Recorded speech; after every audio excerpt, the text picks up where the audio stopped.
Adam was driving home late at night when he noticed he was about to run out of gas.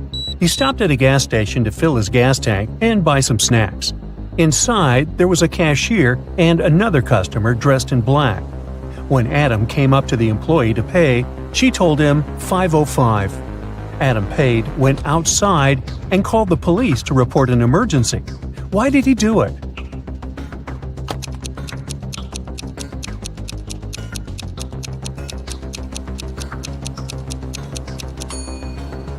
The cash register showed $18.35, but the cashier said $5.05, which looks like SOS. You have a sock drawer. It has 4 black socks, 8 brown socks, 2 white socks, and 8 tan socks. You need to pull out a matching pair of socks in the dark. There is no light and you can't see the socks. Well, that'll teach you to pay your electric bill on time. Meanwhile, how many socks do you need to pull out in the dark to get one matching pair of socks?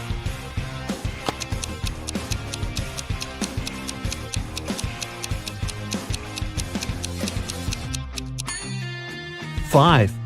You only have 4 different colors of socks. If you pick 5 socks, you will definitely get 1 pair of matching socks. A fairy had an assistant, Dwarf Martin. Once, the fairy asked Martin to visit a powerful wizard and pick up 3 potions she had ordered. The dwarf received the parcel, but on his way back, he got into a real trap. In front of him, there were 3 doors, and he couldn't get past them. He had to go through one of them. But behind the first one, there was a bottomless abyss. Behind the second door, there were venomous spiders. Even their webs were poisonous. And the third door was hiding a raging fire. Martin couldn't choose the door, but he came up with an idea. He decided to use one of the potions the wizard had given him. He had the potion of invisibility, the potion of speed, and the potion of forgetfulness. Which potion should Martin drink, and which door should he choose?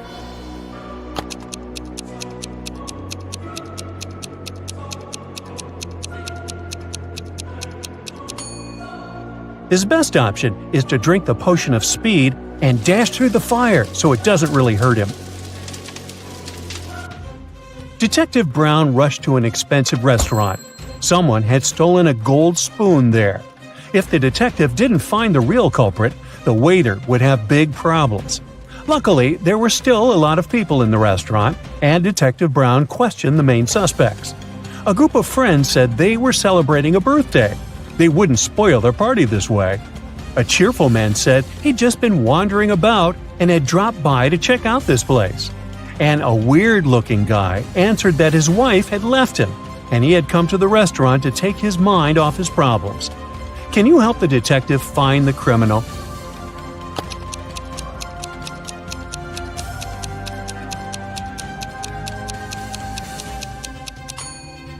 The second man lied. He said he had been to this restaurant for the first time. But look, he's wearing a hat with the restaurant's logo. Gotcha. Look at these 3 people who seem to be having fun. They're hanging on a tree, but one of them is a ghost. Can you guess who it is?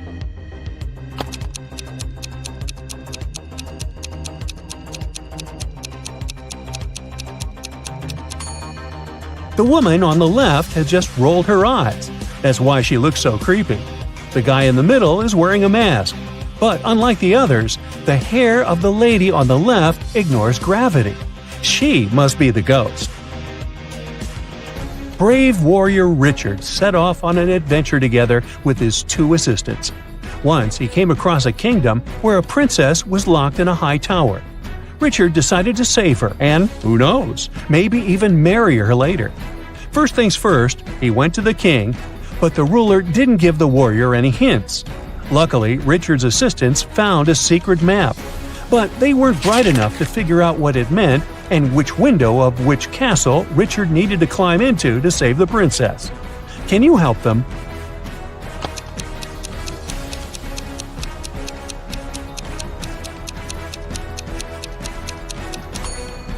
First, we need to determine which castle is the right one.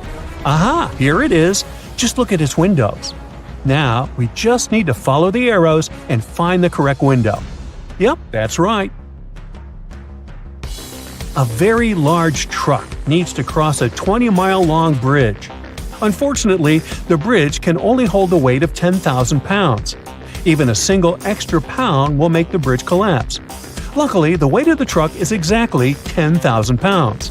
The driver moves the car carefully and crosses almost 85% of the distance of the bridge. He stops to get a small break when suddenly a bird lands on the truck. What's going to happen now? Is the bridge going to collapse?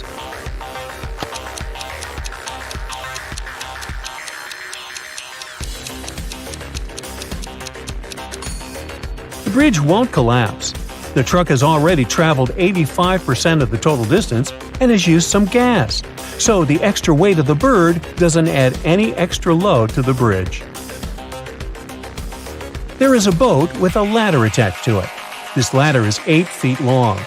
If the water rises 4 feet, how much of the ladder will remain over the surface of the water?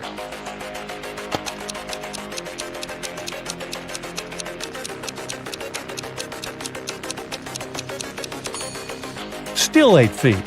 The rising water will lift the boat, and the ladder is attached to the vessel. Ruth had just moved into a new house and was busy with boxes. Meanwhile, while she was distracted, someone took her laptop. The girl went over to her new neighbors, hoping that one of them had seen something. Eric told her that he had been staying at home with a fever the whole day. Emma said she didn't even know a new neighbor was coming. And Jonathan said he just got home from his office. Who took Ruth's laptop?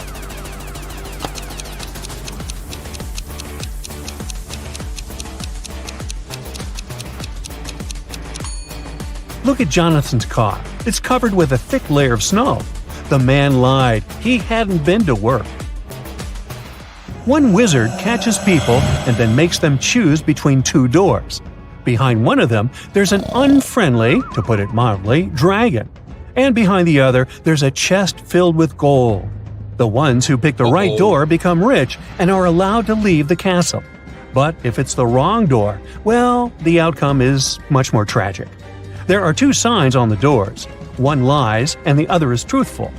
On the first door, it's written, "The treasure is here. The dragon is in the next room." The other sign says, "The treasure and the dragon aren't in the same room." Where's the gold?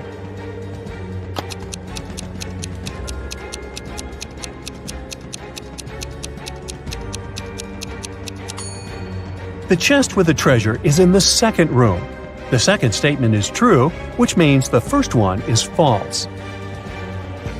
Can you find all the emojis hidden in this picture?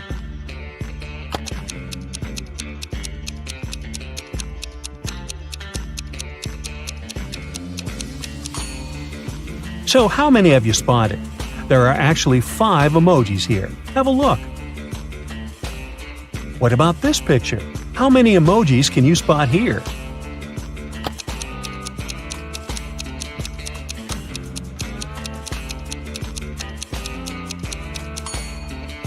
Look at that, 6 emojis. Have you found all of them? A man is thinking about how fast his life is flying by. The day before yesterday, I was 34, and next year I'll be 37. The man hasn't made any mistakes in his calculations. Can you guess what day his birthday is?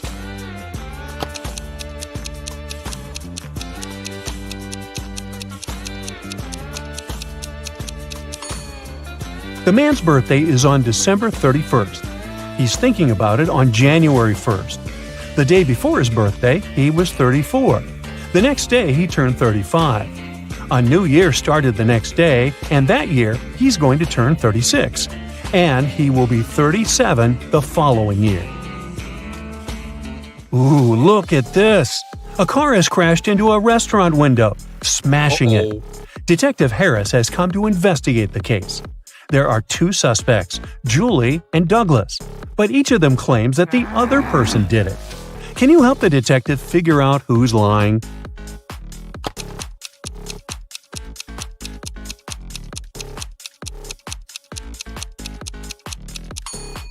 It's Julie. The tire tracks on the ground belong to her car. Look at these 3 men. They're at the airport. Can you figure out which of these guys is married?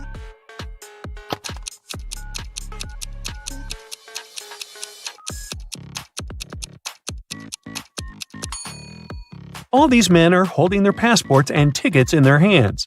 None of them is wearing a wedding ring. But if you pay attention to the man sitting on the bench, you'll notice that on his ticket it's written family discount. So he must be the one who's married. April, May, and June are three sisters. One day, April says, "Girls, have you noticed that we're all born in the 3 months our names signify, but none of us was born in the month of her name?" "Yes, it's a bit confusing," the girl who was born in May replied. "Who was born when?"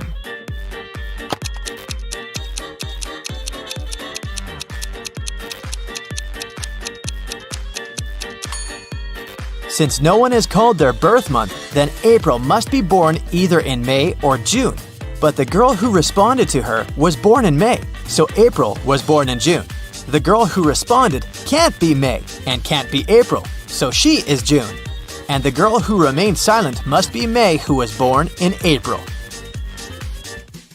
It was summer break, and Riley's friends invited her to go camping. Riley didn't like camping, but she also didn't want to admit that she'd rather stay at home watching TV. So she said that her parents had invited her to go on vacation, but she stayed at home and was binge-watching TV shows. Her family was sending her vacation photos, and Riley photoshopped herself in one of them and sent it to her friends. When her friends saw the photo, they realized that Riley wasn't on vacation. How?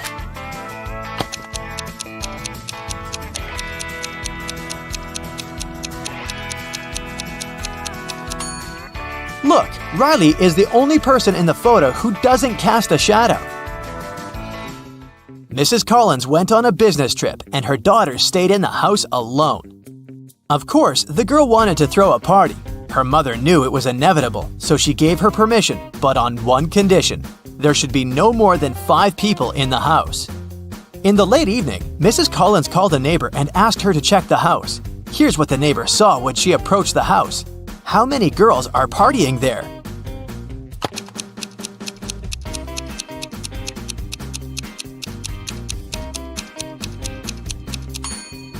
There are just 4 girls visible in the windows, but it doesn't mean that we can see everyone. Let's better count the shoes by the door. There are 6 pairs of shoes, so there must be 6 girls inside. And now here's a tricky riddle for you.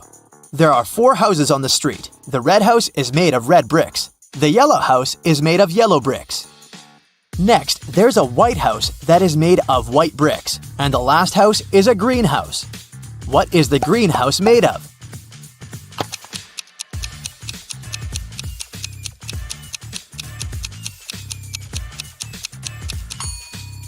Well, greenhouses are made of glass. Did you get it right, or did I trick you? Mrs. Jones finished cooking dinner and went to the living room to call her triplets for dinner. When she walked in, she saw her favorite vase shattered on the floor. "Who did it?" she asked, but none of them admitted.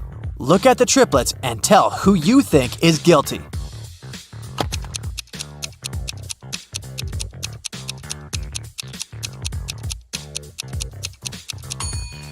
It must be this boy in the middle. Look, his hands are dirty, and the same stains can also be observed on the shattered vase. Cassidy participated in a game show, and she won. She won 3 exclusive gifts: an Apple smartphone, an original Louis Vuitton purse, and a Cadillac. But here's a catch. She is to pick her presents herself by choosing between an original and a replica. Will you help her pick the correct prize? Here are 2 iPhones. One of them is an original, and one of them is a replica. Which one should Cassidy choose?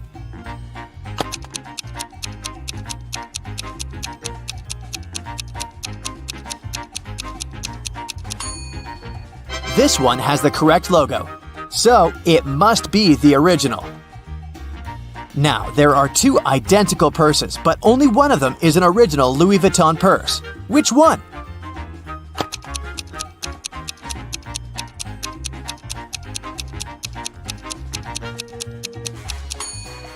This one, with the correct logo. And finally, a Cadillac. Can you recognize the original logo?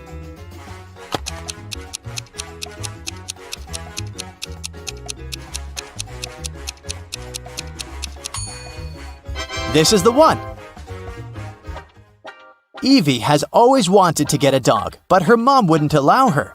Once, she found a puppy on the street and brought it home and hid it from her mother. Evie had kept it for 2 weeks without her mom knowing.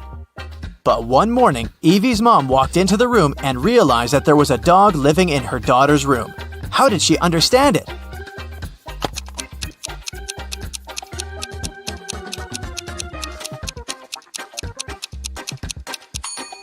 Look, there's a dog bowl and dog food in Evie's room.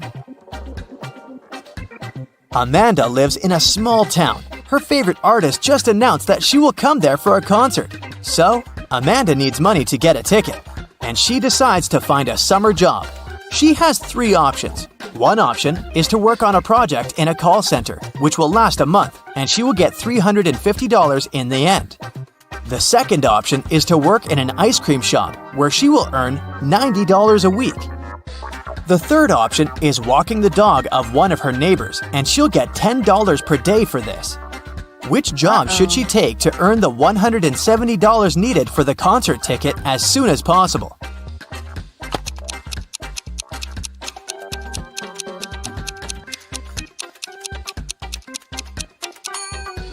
A call center is a bad option. It'll take her a whole month to get the money.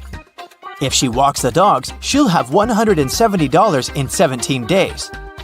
But if she works in the ice cream shop, she'll earn $180 in just 2 weeks. That's the fastest option.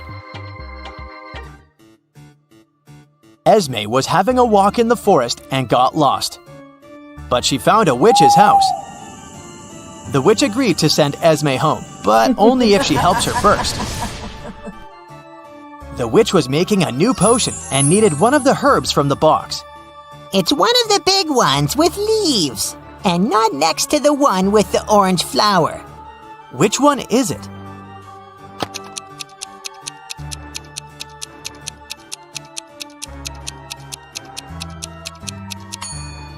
Okay, there are just 3 big ones, so it's one of those. Not next to the orange flower, so not this one. And only one of the remaining ones has leaves, so this is the one. In a big airport, the bags of 3 strangers got messed up. Take a look inside the bags and decide which bag belongs to whom.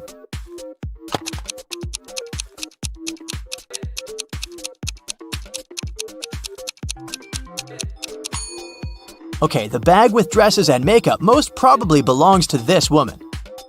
The bag with the professional photo camera probably doesn't belong to the blind man, so it's the bag of the other man. And the last bag belongs to him. Mrs. Lawrence had 3 teenage daughters, Leah, Chloe, and Della. They were all grounded and couldn't leave the house. Still, a neighbor saw one of the girls in a mall. Mrs. Lawrence came home and asked the girls what they were doing. "I was in the house preparing for my history test," said Leah. "I was doing puzzles in my room," shrugged Chloe. "I was gardening," said Della. Who lied?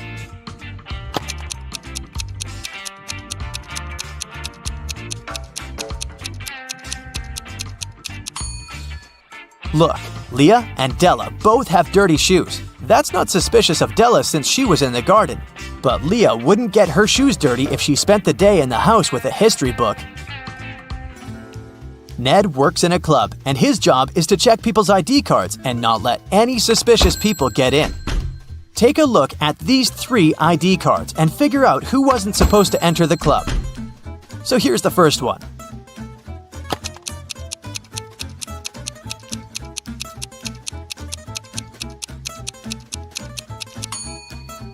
She seems fine. Let her in.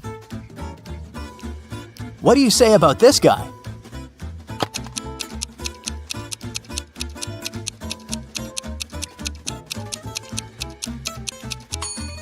Don't let him in. The month and date are flipped.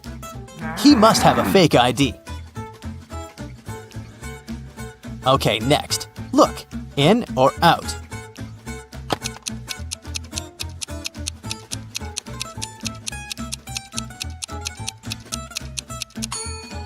Look, the photo of this young lady isn't made on a white background, as documents require.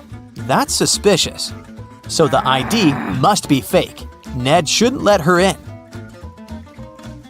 Okay, here's the next guest. What's your verdict?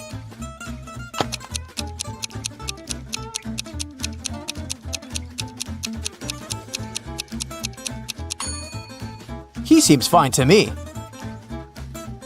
What about this woman? In or out?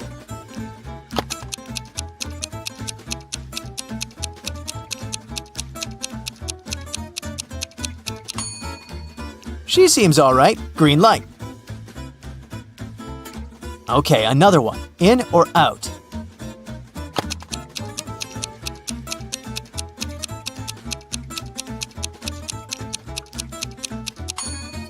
Look, the woman in the pictures looks similar to the woman in reality, but she has a different eye color. It must be a different person. I wouldn't let her in. Bella is planning a workshop for hairdressers. She needs a model with natural hair color. Bella gets messages from 3 candidates, Kelly, Shelly, and Sally. She looks through their social media and finds out that only one of these ladies didn't lie. Can you guess who has natural hair color?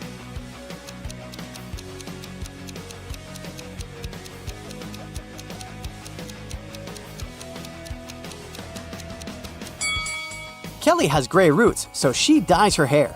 Shelly has yellow blonde hair. It looks pretty natural, but it proves nothing. Meanwhile, Sally has red hair, and she has family pictures that show that her parents and siblings have the same hair color. So, Bella should choose Sally. The next day, Bella goes hiking with her friends, Jeff and Kim. They're hanging out on a high rock.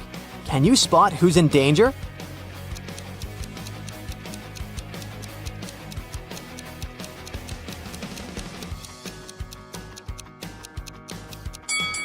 Bella is blindfolded and she's approaching a cliff break. Jeff is digging with a shovel, but there are electrical wires underneath.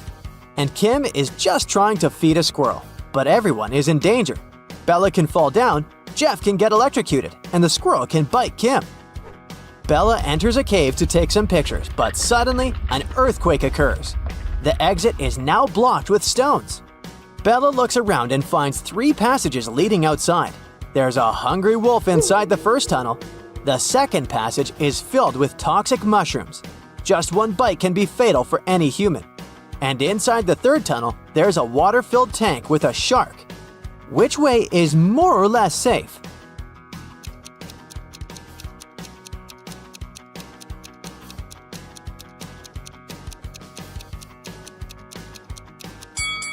Bella should choose the second passage. The mushrooms are only dangerous when eaten. No one is forcing Bella to eat them. Bella is walking back home and sees a lonely dog on a playground.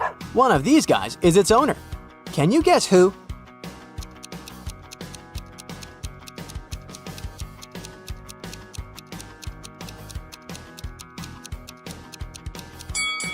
The dog belongs to the second guy. He's skimming a newspaper to be able to look after his dog.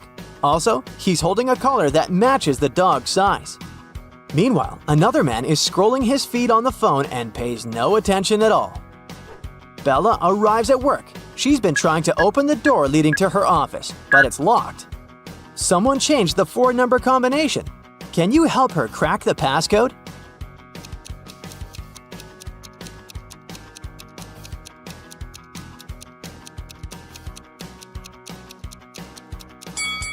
There's the word hide written next to the door. If we replace each letter with its serial number in the alphabet, we'll get the code 8945. Bella opens the beauty salon, looks around, and spots 3 weird things about this place. Can you see them too?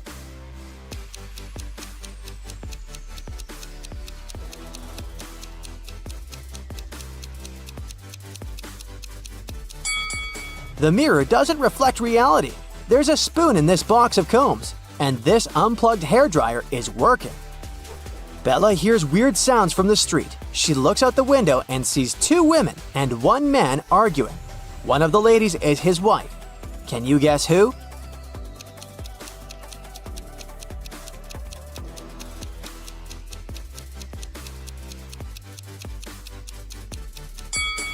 The man and the lady in a yellow shirt have matching rings. Therefore, she's his wife. 3 clients arrive at the beauty salon and ask for old-fashioned hairstyles. Bella takes a look at them and spots a ghost right away. What about you?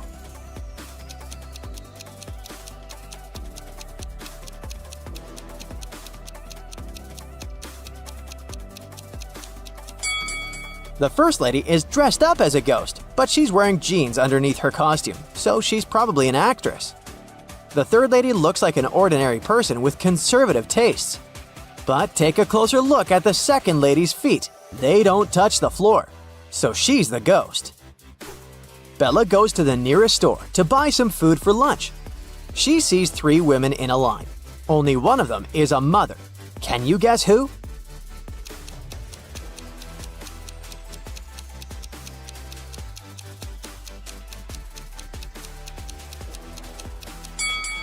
The first woman has a cart full of goods including diapers, but the size is big, so they're for elderly people. The third lady is buying fireworks, soda, and red cups. But it proves nothing. She's probably just going to throw a party. Meanwhile, the second lady has a stain on her dress and she looks pretty sleepy, so she's a mother. Bella moves on to the next store. There's a line with 3 customers, and one of them is a thief. Can you guess who?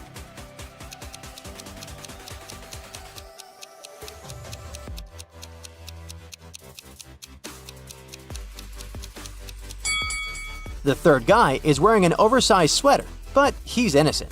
Meanwhile, the second guy in a hoodie hid the stolen goods in his hood. The next morning, Bella wakes up in an abandoned house. A creepy voice says, I'll set you free if you guess the password correctly. "Can you help her escape?"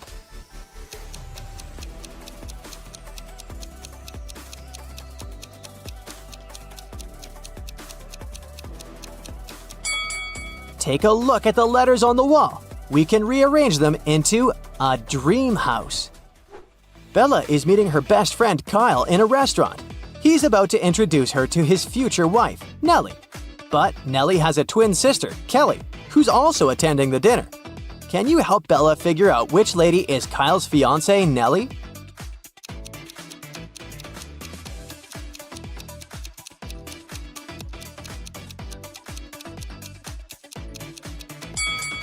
The twins look exactly the same, but Nellie has a heart-shaped necklace. Bella is watching the videos of her favorite travel bloggers. One of these guys is a millionaire, while the other one is broke. Can you guess who is who?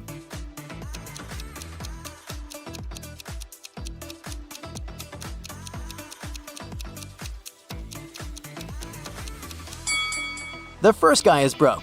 He photoshopped himself into this picture on the beach. The palm trees have shadows directed to the left. Meanwhile, his own shadow is directed to the right. Why would a millionaire fake his vacation?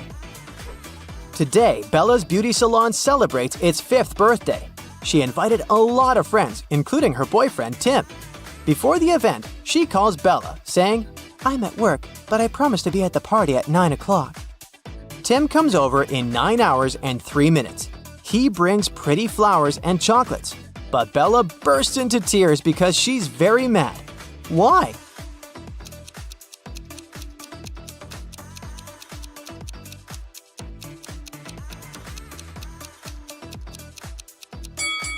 Bella was expecting her boyfriend to arrive at 9 p.m., but he came at 9 a.m. the next morning. 2 ladies show up at Bella's beauty salon. One of them is super rich. Can you guess who?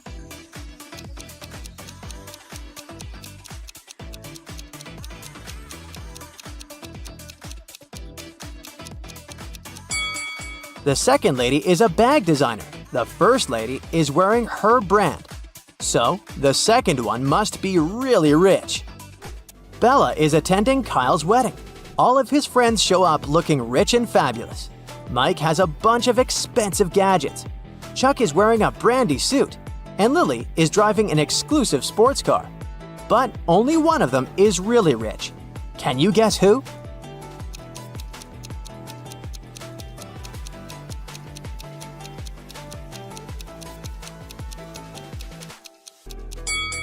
Take a closer look at Chuck's suit. He didn't remove the price tag, so he's probably planning on returning it after the wedding. This fancy sports car doesn't belong to Lily. It's rented. Therefore, Mike is the richest person here. There are too many guests at the wedding for such a small cake. But Bella manages to grab a slice. She puts a plate with her cake on a table and leaves for 5 minutes to wash her hands. Then she comes back and sees an empty plate. Bella questions 3 guests. Alice says, "I've been dancing non-stop for the last 2 hours. I didn't eat anything." Chuck says, "It wasn't me who ate the cake. I'm on a sugar-free diet. But I guess it was Alice. I don't trust her." Lily says, "I didn't touch your cake. I was helping the bride braid her hair." Who's lying?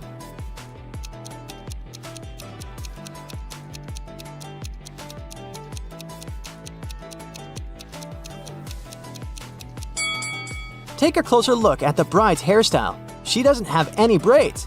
Therefore, Lily's story is fake. The wedding is going well, but at some point the bride notices that her diamond ring is missing. The robber manages to escape from the wedding, and he's hiding nearby. Can you spot him?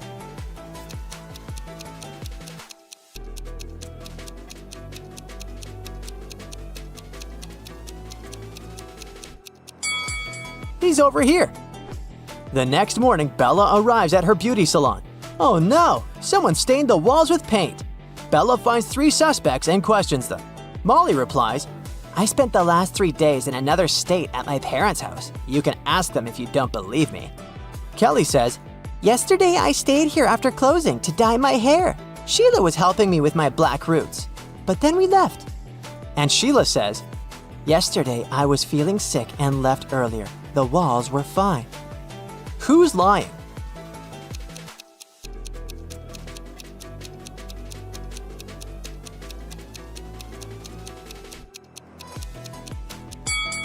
Kelly.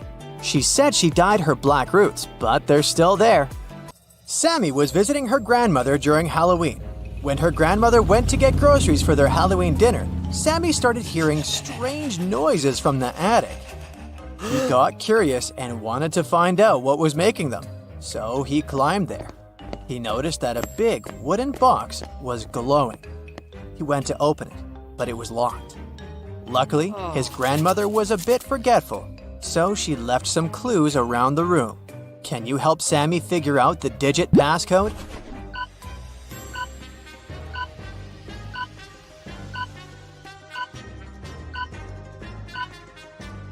Take a look at these books stacked next to the box. Did you notice that these 4 books have numbers instead of titles on their covers? Those must be the numbers he needs to open the box. So the passcode is 4203.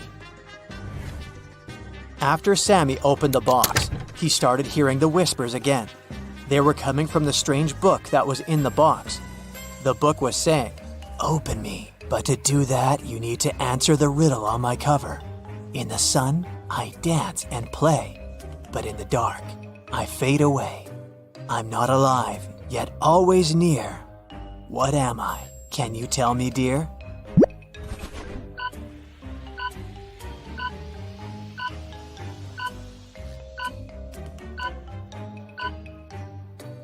The answer is a shadow. As soon as Sammy opened the book, it magically teleported him to a dark forest. He started panicking and running around frantically. That's when he spotted an owl sitting on a branch. The owl said, "Lost friend, I can help you find your way out of this labyrinth of trees, but first, you have to hear my riddle. I'm not alive, but I can reflect your fear. Look into me, and I'll always be near. What am I must be crystal clear."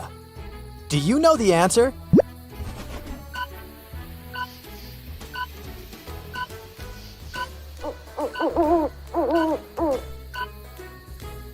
It's a mirror.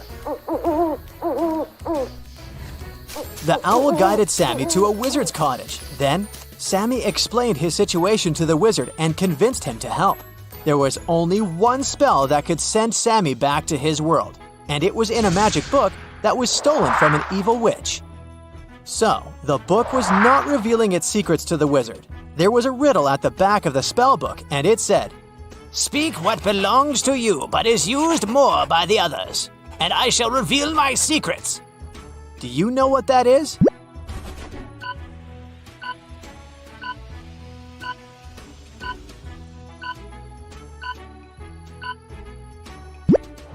It's your name. The Monster Hunters Agency was suspicious that a witch had crossed into our world from the supernatural realm. After following the magic trail the witch left behind, they got suspicious of 3 people. So they placed hidden cameras in their rooms and started observing them sleeping to figure out who the witch was. Can you help them?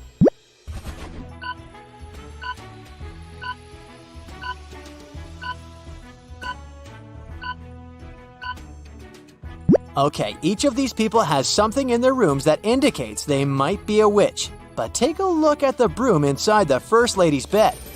But first of all, it's made of plastic. And it also has a label on it, which means it was bought from the store. The Third Lady is wearing a glowing amulet. I admit it looks mysterious, but it's just a toy. So the witch is the lady with the pointed hat peeking out from underneath her pillow. And if that doesn't convince you, her black cat sleeping on the other side of the bed will. Amy's town had an old museum that the residents believed to be haunted. Amy and her friends decided to spend the Halloween night inside the museum to have some spooky fun. When the clock struck midnight, all the portraits hanging on the museum walls came to life. Then a portrait of a lady started screaming for some help. She told Amy that the former employees dared to make a fake version of her portrait, and she wanted Amy to destroy it. But once Amy saw the fake portrait, she spotted 3 differences from the original and assured the lady that it couldn't hold a candle to the original. Can you spot them too?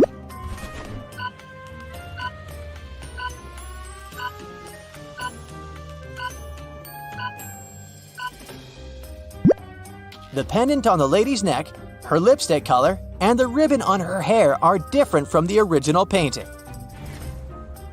The spooky traveling circus company was going to visit Evelyn's town to put on a Halloween show, and she really wanted to go. But they were only offering a few tickets to the people who could answer their riddle correctly. With fur as dark as the midnight sky, it's often seen as an omen. Oh my! In superstitions, it takes its place. A witch's companion with mystery and grace. Can you tell what this is?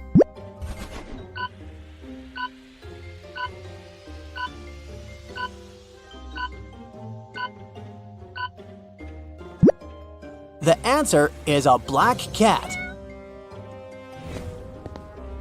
The circus company required all the audience members to come to the show dressed in costumes. So Evelyn headed to the shopping mall to get herself a costume. She found 3 options to choose from: a witch costume, a mermaid costume, and a Victorian-era vampire costume. Which one should she pick?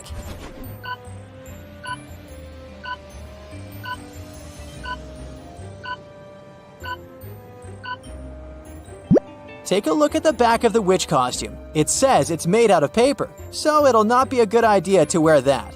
And the mermaid costume is all teared up at the back. So she should choose the Victorian-era vampire costume. It may look bloody, but it sure fits the theme. It was finally Halloween, aka the day of the show. Evelyn headed to the circus tent to wait in line to enter the venue. But 3 strange things among the people caught her eye. Can you spot what they are?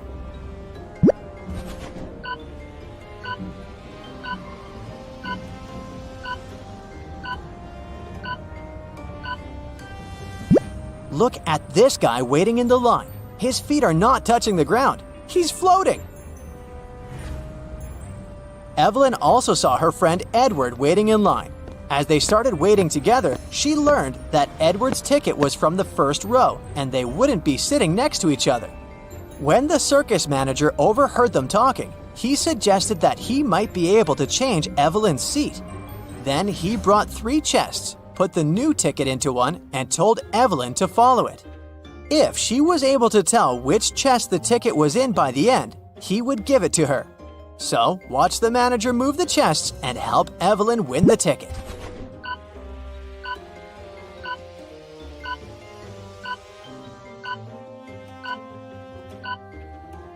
The ticket is in this one. Before the show started, Evelyn and Edward went to the cafeteria to grab some snacks. Take a look at these three options. Which one should they get?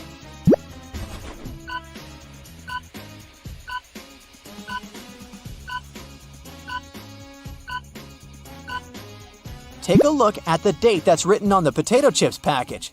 According to it, the chips expired in 1980, so that's a pass. And take a look at the small note below the ice cream. It says it's earwax flavored. Nobody wants to taste that, so they should pick the popcorn. The gooey thing on top of it is just caramel sauce.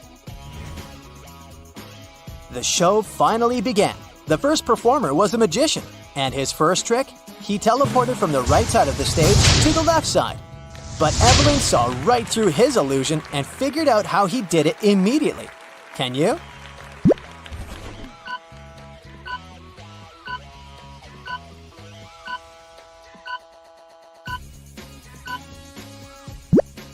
Look behind this curtain. There is a portable projection machine. It sure has something to do with that. As the spooky show continued, Evelyn realized that something was off with some of the performers on the stage. She started suspecting that some of the circus members might not be human after all. Can you tell what made her think so?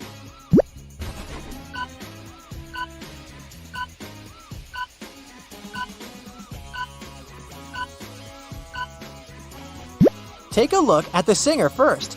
She has gills at the sides of her neck. Secondly, did you notice the yellow, long, sharp nails of the juggler? And lastly, the rope walker has a tail at the back. Once the show was finally over, the circus manager came to the stage and said, Ladies and gentlemen, we've been lying to you. You see, we're actually creatures of the underworld and we came here to steal your souls. All the exits in our tent are magically sealed, so you can't escape. Only those who know our riddle correctly will be freed. I have a mouth, but I can't speak. I run, but I can't walk. What am I? Can you help everyone escape?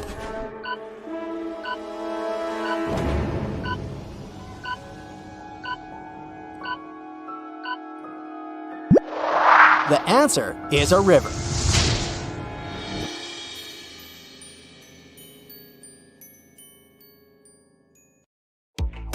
Joshua and Jeremy were going on a hiking trip to Adventure Mountains. They were about to leave their room to catch their train, but there's something wrong here. Can you spot the oddity?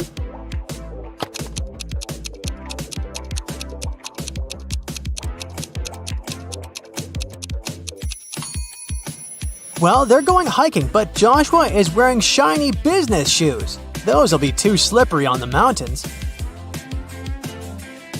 Once they arrived at the train station, Jeremy realized that he had forgotten the tickets. They went to the ticket sales booth to explain their situation. The salesman told them he might be able to give them new tickets, only if they could answer his riddle correctly. I stand tall, yet I never walk. With rocky peaks, I love to talk. Above the clouds, my head does rise. What am I that touches the skies? Can you figure out the answer?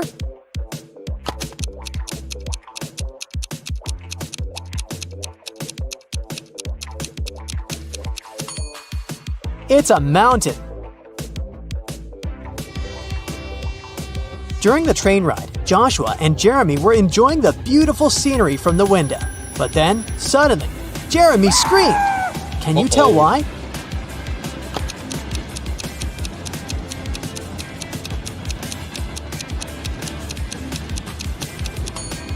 Take a look at the birds flying in the distance. Were you able to spot the small dragon flying with them? Well, Jeremy did. Joshua and Jeremy finally arrived at their destination. Before they started climbing up, they wanted to make sure their water bottles were full for the entirety of the hike. They saw 3 different drinking fountains from where they could fill their bottles. Take a look at them and tell me which ones they should pick.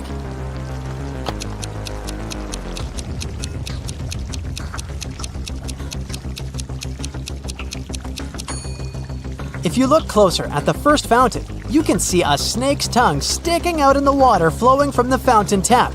That's gross. And the second fountain's water has a slightly yellow hue. That's a no from me, so they should pick the third fountain. Jeremy and Joshua were finally ready to begin their hike. There were 3 different hiking trails they could follow. They wanted to choose the longest trail to be able to spend more time on the mountain. Take a look at the hiking trail map. You have 10 seconds to tell me which trail is the longest.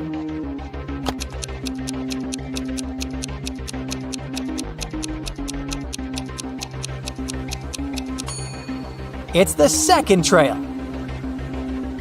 During their hike, Jeremy wanted to take some photos for his social media account, so they decided to go off-path, deep into the forest. But suddenly, an elf stopped them and said, I am the guardian of this forest. I won't allow you to walk any further. Unless you know the answer to this riddle. I have cities but no houses, forests but no trees, and rivers but no water. What am I? Do you know the answer?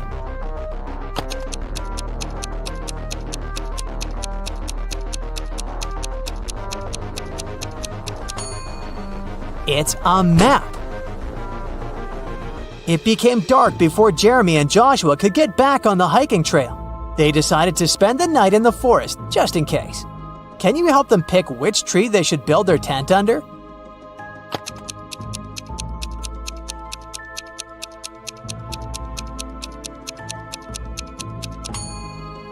Do you see the snake hole here next to the second tree? The consequences would be disastrous if they built their tent above it. And as for the third tree, there's a bee's nest on one of the branches, so it wouldn't be wise to pick that one. That's why they should pick the first tree. After completing their adventure and returning to their hotel room, Jeremy and Joshua started comparing the photos they had taken. But Joshua noticed that there were 5 differences in the photos they took at the same place. Take a look at them both here. Can you spot them?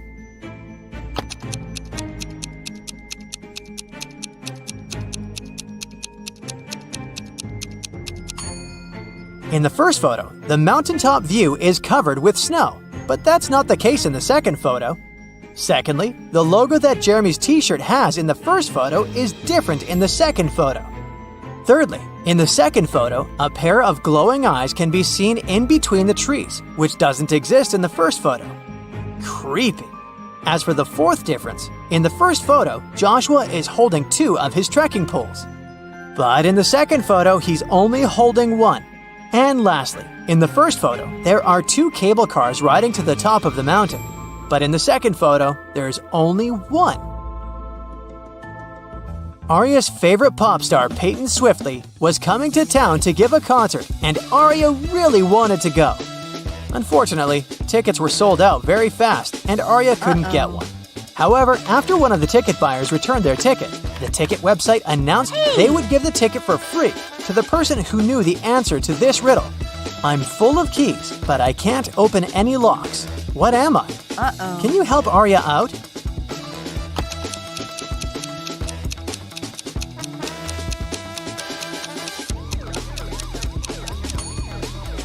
The answer is a piano. Elsa was working at the HR department, and she was going to interview 3 candidates for the company's project manager position. But as soon as Elsa greeted them, she noticed that one of them was not human. Can you tell who?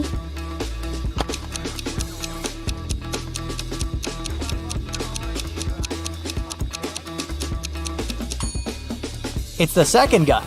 He's not blinking at all. 2 pregnant ladies attended the pregnancy yoga class at the gym. But as they were preparing for the class, the yoga instructor noticed that one of them was actually a robot working undercover to study humans. Can you guess who?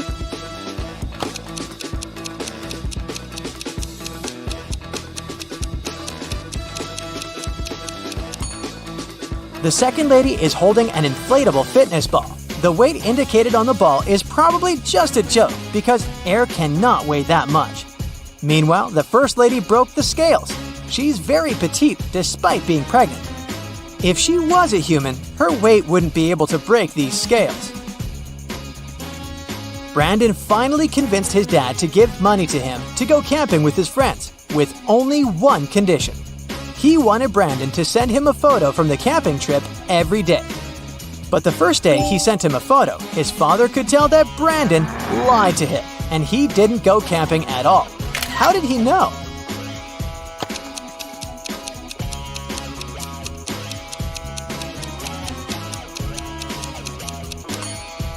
Brandon clearly photoshopped himself because everyone else in the photo has shadows, but Brandon doesn't. It was Annabelle's mother's birthday, and she wanted to place a secret gift in her mother's office as a surprise. But when she arrived there, unfortunately, the office door was locked. But luckily, her mom was kind of forgetful, and that's why she left a note with a hint for herself. Take a look at it. Can you figure out the combination?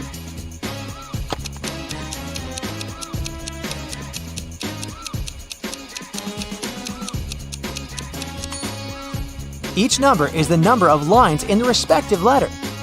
There are 3 lines in the letter K. There are 2 lines in the letter L. There are 4 lines in the letter E, and there is only 1 line in the letter I. So, following the same logic, there are 4 lines in M, 2 lines in V, 3 lines in Z, and 3 lines in F. That makes the combination 4, 2, 3, 3. Casey wanted a new hobby for herself, so she decided to learn knitting and crocheting. She went to the crafting store to buy supplies. For her beginner's project, she needed to buy a green yarn, size 7 knitting needles, and a pattern book. Take a look inside the store. Can you help her find all these items?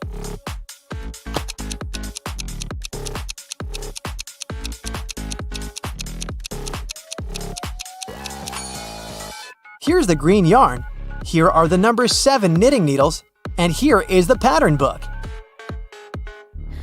Jackson went hiking in the woods, but when his cell phone ran out of battery, he couldn't use his navigation and got lost. He walked for hours and started to feel exhausted and hungry. Luckily, he finally came across a farmhouse with lots of apple trees. He wanted to pick an apple and rest there while he ate it. But then, suddenly, the owner of the farm stopped him and said, "This is private property. You're stealing my fruits. But I'll let you eat that apple if you can answer my riddle correctly. I can fly without wings. I can cry without eyes. Wherever I go, darkness follows me. What am I?"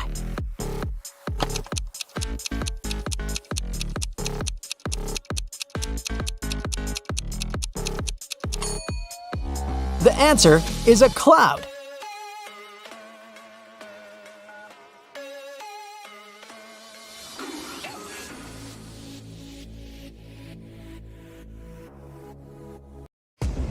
Neil was one of the best watchmakers in town. He got a call from the police station one day, asking him for help to solve a crime. 2 burglars were caught robbing shops in town. Amongst the things they stole, there were 2 watches. One of the burglars claimed that the watch they stole was a fake, so the police contacted Neil to see if that was really true. Take a look at both watches. Can you help Neil figure out which one is fake and which one is real?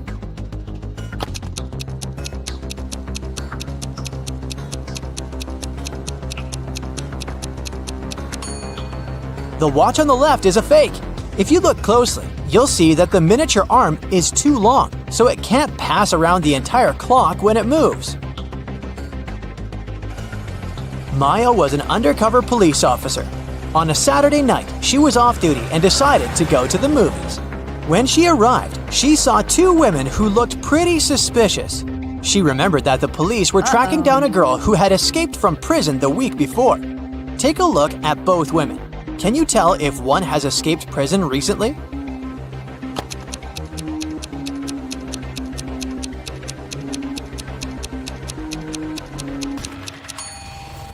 It's the lady on the left. Her prison uniform is peeking through her coat. I mean, she should have at least changed clothes by now, right? Beth arrived at school and one of her best friends showed her a picture. She told Beth that if she got the answer correctly, she would get a week's supply of free chocolate. The friend said that one of the people in the picture wasn't human. Can you help Beth figure out the answer?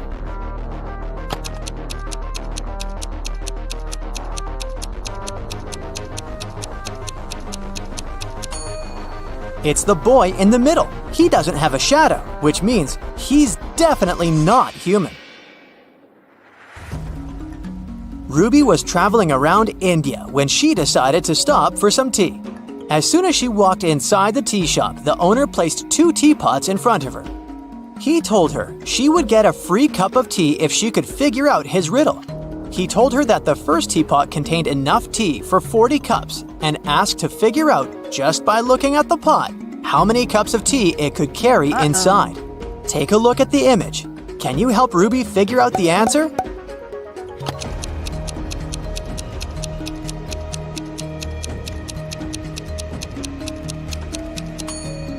This is a tricky one. Probably the second teapot can only carry around 20 cups of tea. If you look closely, you'll see that the outlets of the first teapot is located in the middle of the pot. But the outlet of the second pot is located right at the bottom, so even if the pot is taller, it can't hold more water than the first one. After water hits the level of the outlet, it'll just start overflowing. Mary was walking in an enchanted forest when she met Randy, a magical unicorn. Mary asked the unicorn for some information, but he refused to talk to her unless she solved one of his riddles. He was a trickster and liked confusing people with his riddles. He told Mary that in a nearby field there were tigers and sheep. Usually one tiger could catch 3 sheep in 3 minutes. So he asked her how long it would take for 100 tigers to catch 100 sheep. Can you help Mary figure out the answer?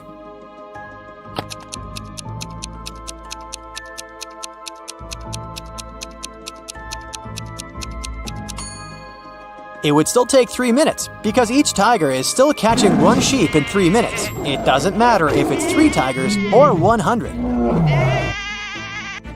The unicorn was surprised by Mary's abilities and gave her another riddle to solve.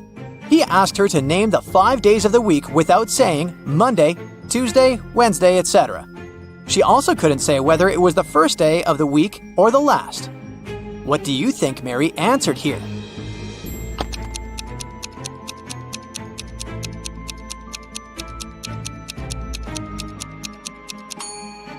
She said, the day before yesterday, yesterday, today, tomorrow, and the day after tomorrow. Clever girl, huh? Brianna was traveling on business, and her company put her in one of the best hotels in town. She arrived from work late at night, exhausted. She was getting ready to go to bed when she heard a knock on the door. When she looked through the peephole, she saw a man standing outside. The man said he was sorry for bothering her, but the hotel database had crashed and he needed to recheck some of her information. Brianna said she would be back in a moment, got away from the door, and called security. She said there was someone in the hotel trying to rob her. Take a look at the image. How did she know the man was a robber?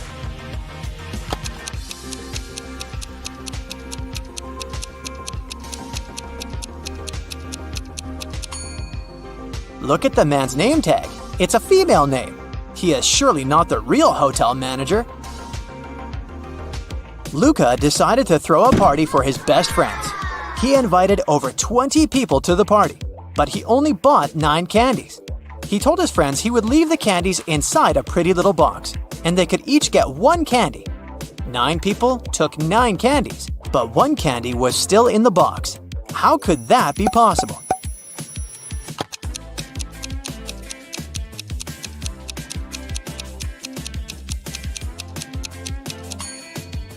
It's pretty simple. The last person took the candy and the box. This way, 1 candy remained in the box. Noah reported to the police that someone had stolen his red motorbike the previous night, right out of his garage. The police started to search for it and tracked 3 main suspects. Take a look at them. Which one stole Noah's motorbike?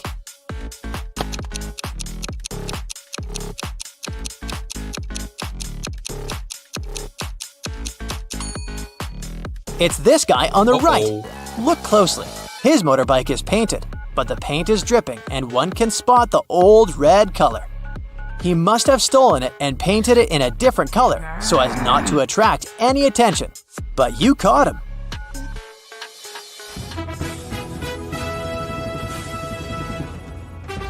It's the finale of the Big Money Buzz Show, and Natalie is faced with a difficult task.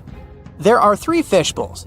each one of them containing a different amount of gold bars inside. If she manages to put her hand inside one of the bowls and take it out, she can keep the gold bar. The first bowl has scalding hot water inside of it. The second is filled with flesh-burning acid. And the last bowl has a couple of venomous scorpions walking around. Which bowl should she choose?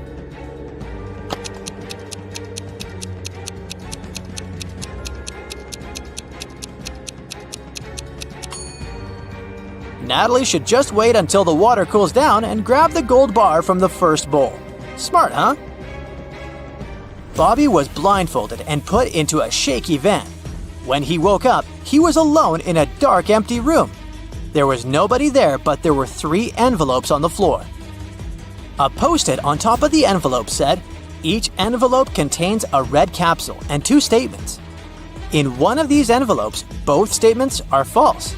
In another envelope, both statements are true. You have to choose the correct capsule to get out of this alive." He opened the first envelope, saw a capsule and the message, 1. Don't eat this candy. 2. Take the candy from the second envelope. On the second envelope, the note said, 1. Don't take the candy from the first envelope. 2. Take the candy from the third envelope. And the last envelope said, 1. Don't eat this candy. 2. Take the candy from the first envelope. Which capsule should Bobby take?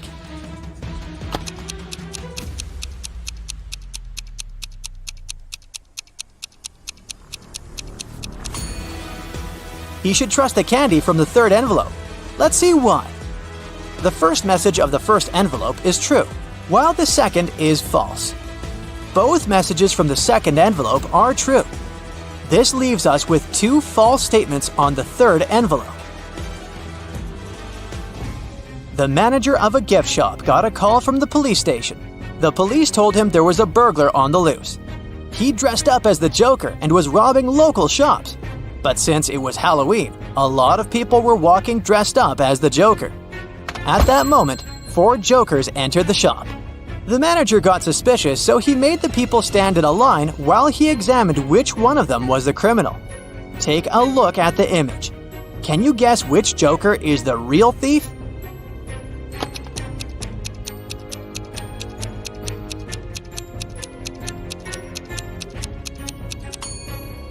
The thief is the second Joker on the left. Take a look at his shoes. They're much bigger than the other shoes.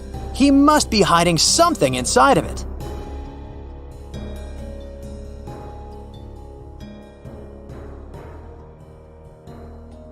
Once, an expedition set up camp in the middle of a desert. They decided to spend a few days in that place. But when they woke up, their truck had disappeared. Luckily, they had enough food to last a week, but no power and little water. 3 days later, one of the members of the expedition disappeared. The leader of the team questioned the remaining people. Logan said he'd been walking around the camp trying to find water. Joanna said she'd been playing games on her smartphone. Samantha claimed she'd been sleeping all day long to save energy. And Nick said he'd been preparing a report in his tent. Can you figure out who's lying?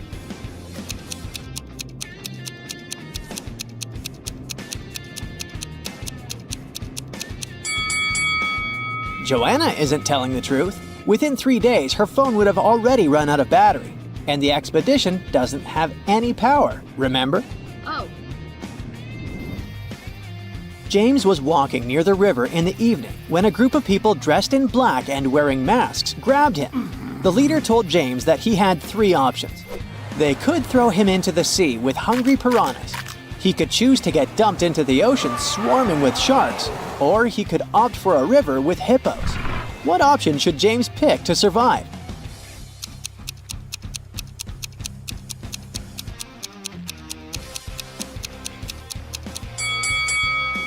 Piranhas only live in fresh water. The guy should pick the sea with piranhas. Yeah! Ah, look at the groom. It seems he might not live long enough to become a husband. Oh, no. One of these ladies has bitten him. Which one was it?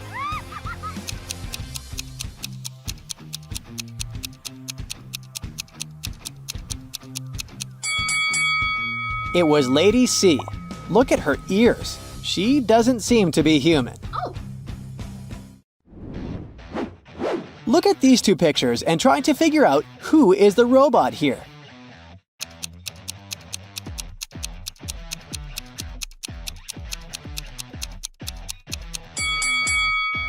Despite their unusual tattoos, the girls are humans.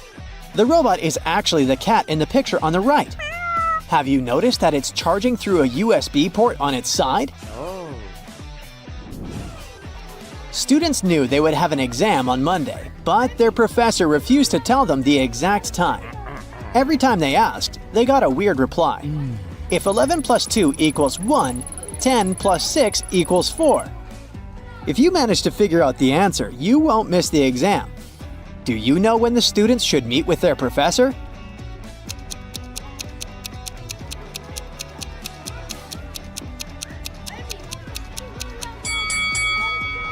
At 4 p.m. 11 o'clock plus 2 hours is 1 p.m. Then 10 o'clock and 6 hours is 4 p.m. Look at these seemingly wealthy women. In reality, one of them is just pretending to be rich. Which one is it?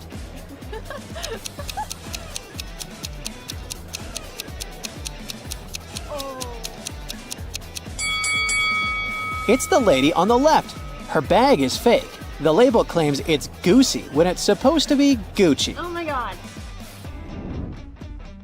Mark is locked in a room. There are 4 doors there.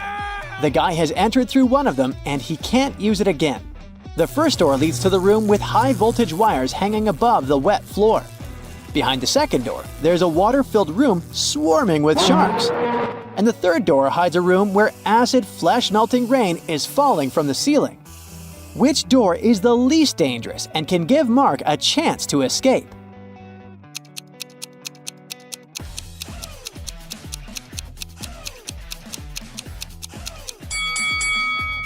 Mark should opt for the first door.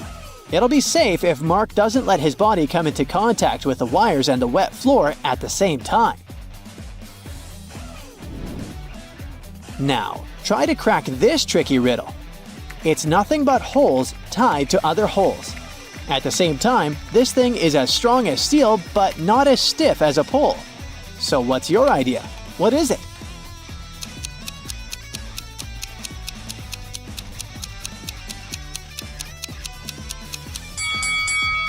It's a chain.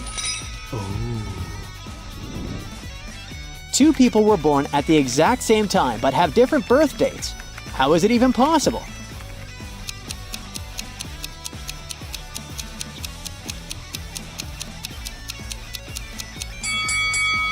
These people were born in different time zones in different places in the world.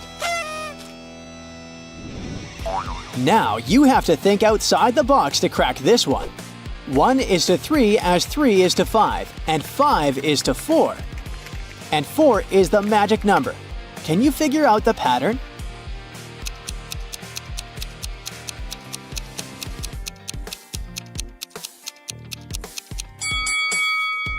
The word 1 has 3 letters, the word 3 has 5, and the word 5 consists of 4 letters. But the word 4 has 4 letters in it. And whatever number you try, eventually you'll come back to 4. And the game will end there. Mira inherited an old house from her granddad. When she was exploring the cellar, she came across a massive wooden door. She opened it and saw a small room with 3 bags and a note. One of the bags has $1 million and the others are empty. You can only open one bag, so think carefully. Mira also noticed there was a message on each bag. The first bag claimed, "The cash is not here." The message on the second bag was, "The cash is not here." And the third bag said, "The cash is in the second bag." If only one message is true, which bag has the money?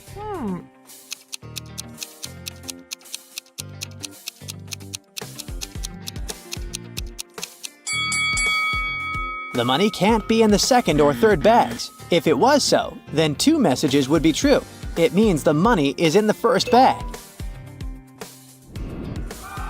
William took part in a game show and ended up as one of the 2 contestants to make it to the finals. He came up to the table with 3 cups on it. but only one of these drinks was safe to try. The other two were poisoned, and even though a mistake wouldn't cost William his life, the consequences would be unpleasant. The drinks were tea with sugar, cappuccino, and hot chocolate. Which one should William choose?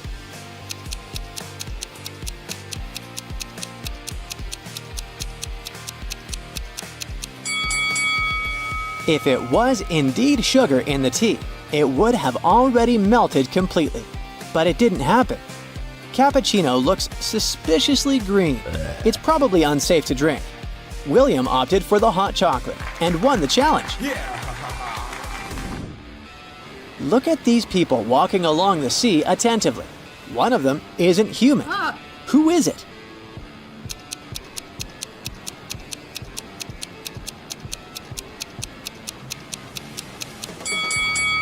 It's the young guy in the middle. He has no shadow. Creepy. When you look for something, you always find it in the last place where you search. Why is that?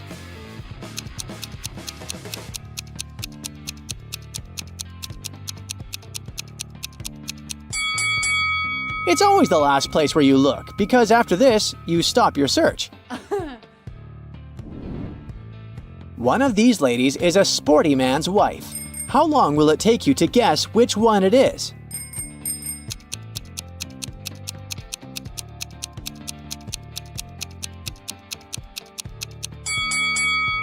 It's the girl who doesn't have a helmet, because her helmet is waiting for her on her husband's bike. All of these people seem to be terribly sick. Oh, I see. It's the maid. She's poisoned them. But what if I tell you that one of these people is actually faking poisoning, trying to save their life? Can you figure out who it is? Oh my god! It's the woman on the left wearing a red dress. She hasn't even touched her drink. Look at these ladies very attentively. One of them has stolen a watermelon. Can you understand which one it is?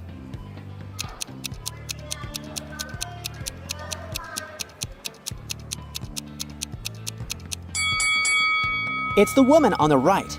The watermelon is actually peeking through her clothes. You're walking through a forest when you see a big lake. In the middle of the lake, you notice 3 cages floating on the surface. Inside, there are 3 people. Adam's cage is blocked by a huge chunk of ice.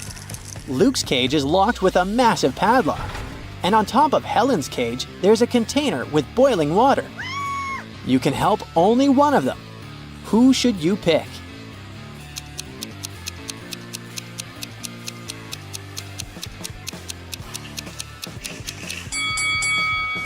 You should choose to help Luke.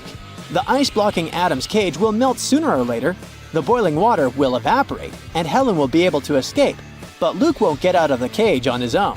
Help!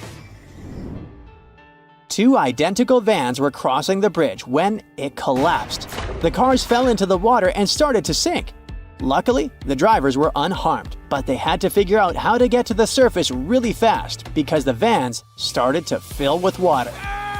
One of the drivers began to push the closest door, and the other tried to open the side door. Who has a higher chance of survival?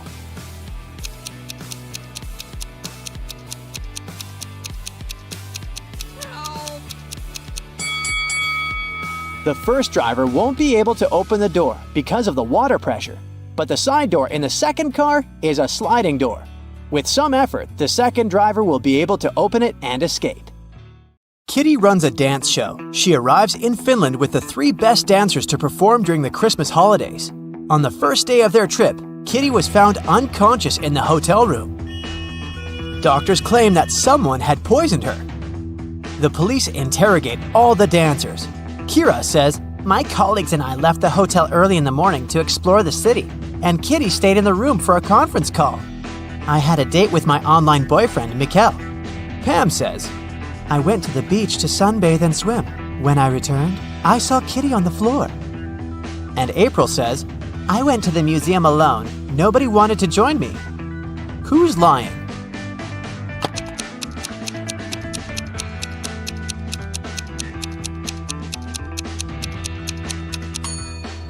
Pam, it's Christmas Eve, so it's too cold in Finland.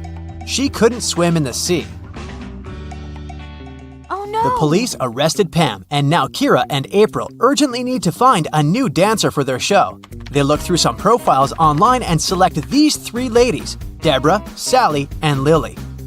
But only one of them isn't fake. Can you guess who?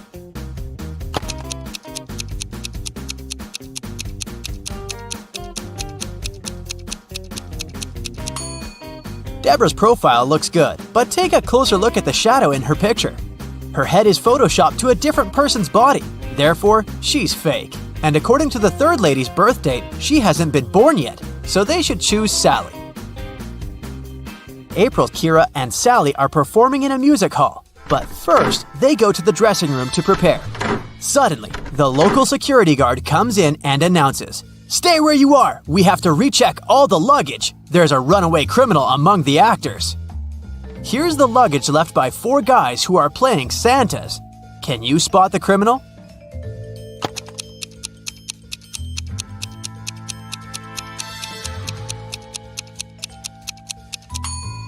Santa never shaves, so the second luggage looks pretty suspicious because it has shaving cream. The remaining 3 Santas open the performance. They look absolutely identical in their costumes. After the show, they go backstage and take off their beards and hats to drink some coffee. This is Carl, Peter, and George. After the break, they put on the costumes again and go to the after party. Can you decide which one of them is Carl?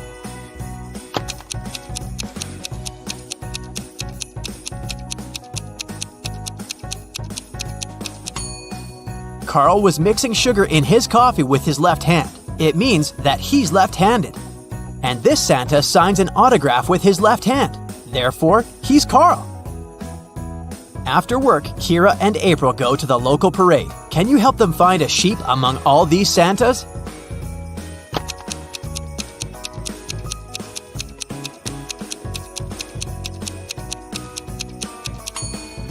There it is. What about these reindeers? Can you see any bears among them?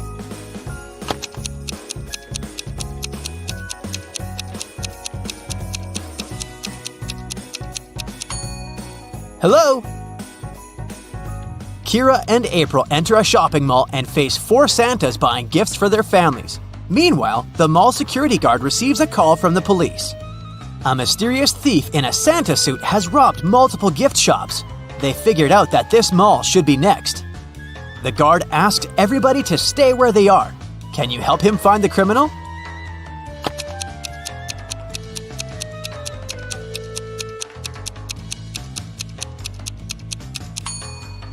It's the 3rd Santa. He's hiding a couple of crowbars in his bag. Also, his beard and mustache are different from the other Santas. Kira and April decide to throw a party in the hotel room. April decorates the room and sets up the Christmas tree. Meanwhile, Kira cooks dinner and prepares gifts for 3 people, Thomas, Sally, and Mikkel. The guests arrive and the party begins. At some point, they notice that someone has stolen all the gifts. Kira believes it must be one of the guests, so she questions everyone. Every guest makes 2 statements, 1 truth and 1 lie. Thomas says, "I wasn't in the room when it happened. I know Mikkel stole the gifts." Sally says, "Mikkel stole them. I saw it. I already have enough presents." And finally, Mikkel says, "I didn't steal the gifts." Thomas tells the truth. He wasn't in the room. Who stole the Christmas gifts?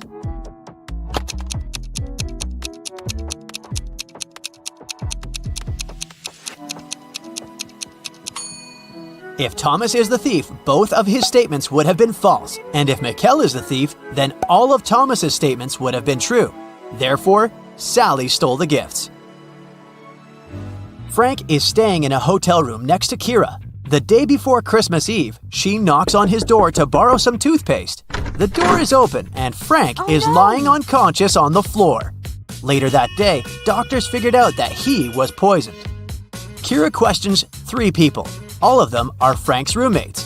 Jeff says, "Today I've had dinner with my girlfriend. I only saw Frank in the morning, and he was feeling great." Thomas says, "We had breakfast with Frank in his room this morning. He was in a great mood. And Ellie says, I've just returned. I had to buy gifts for my family, so I've been shopping all day.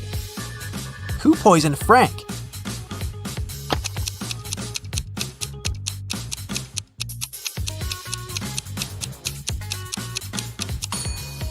The screensaver is out of date. Frank left a hint with his enemy's name. It was Thomas. Kira, April, Mikkel, and Frank rent a cozy country house to celebrate Christmas. April bakes gingerbread men cookies and leaves them to cool down on the kitchen table. She hasn't applied the frosting yet. So, she asks the others to stay away from the cookies. April goes upstairs to change. In 10 minutes, she returns and sees that someone took a bit off every cookie. April gets furious. She asks the others, What were you doing within the last 10 minutes? Mikkel replies, I was building a snowman outside. I have no idea what was going on in the house. Frank says, I was decorating the Christmas tree with these balls. And Kira replies, I was watching my favorite movie in the bedroom. It was so loud that I didn't hear anything. April already knows who's lying. What about you?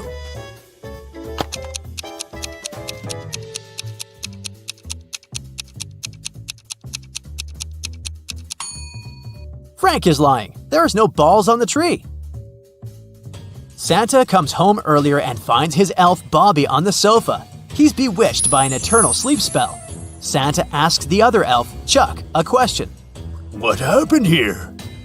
Only you two were at home.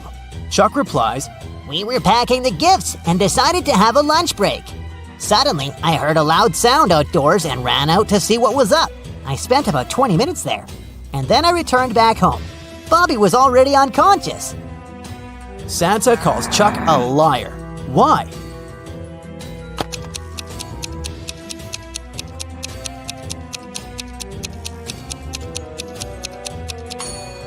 Chuck said he spent 20 minutes outdoors, but the coffee cups are still hot.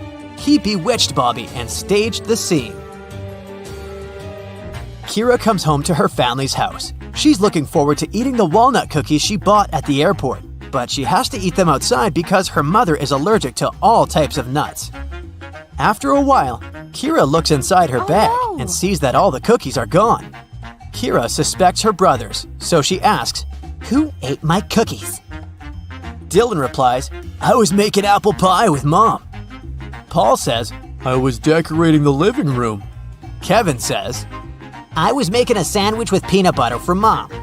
And Ralph says, I was just watching the TV and eating my popcorn.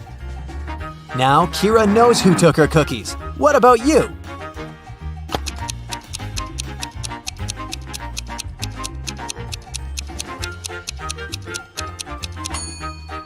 Kevin is lying. They have the same mother, and as we mentioned earlier, she's allergic to all nuts. During the family dinner, Dylan receives an email and begins to cry.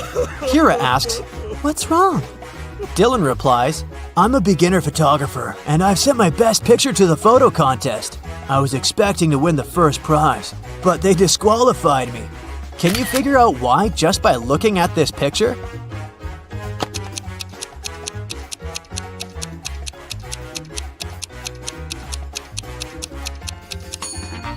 The stars are over the moon. It's impossible.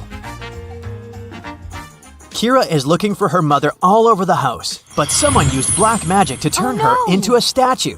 There's a note nearby. It only has a question mark written with green pencil. Kira decides to question the Green family next door. Zelda says, I was painting in the attic as usual. Oliver says, I was cooking soup for my family. Mark says, I was looking for my missing cat downtown. And Wanda says, I was playing video games in the basement and heard nothing. Who cursed Kira's mom?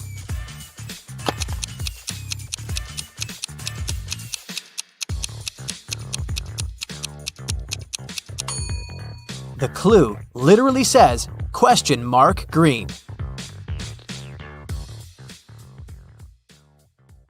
Sheila participates in a beauty pageant. The next catwalk will take place in 30 minutes. Sheila leaves her stuff in the dressing room and goes outside to talk on the phone. After that, she returns and sees that someone has torn her costume. Sheila gets furious and questions her rivals. Millie says, "I was getting my makeup done, so I sat in my chair motionless, and I couldn't look around." Chelsea says, "I was in a toilet. I think I ate something wrong for lunch." And Isabella says, "I was outside the dressing room filming stories for my subscribers." Who is lying?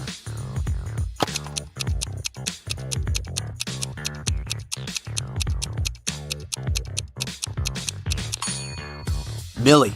She said she got her makeup done, but why did she ruin it by putting on a face mask? Sheila goes to the storage room to find a new dress. Suddenly, the door slams shut behind her. Oh no! She needs to enter an 8-letter password to open the door. Sheila needs to be on the stage in 5 minutes. Can you help her crack the code?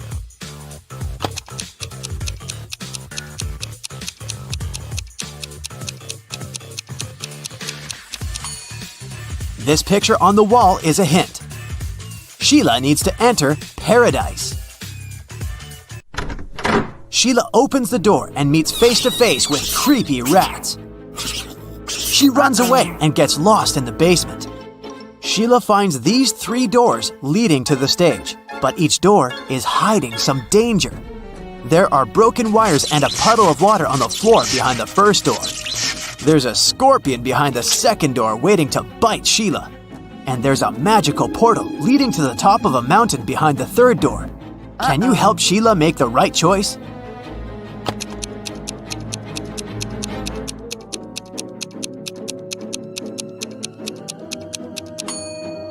She should choose the first door. There's enough space. Sheila can crawl underneath the wires. Sheila enters the stage and spots 3 weird details in the auditorium. Can you see them too?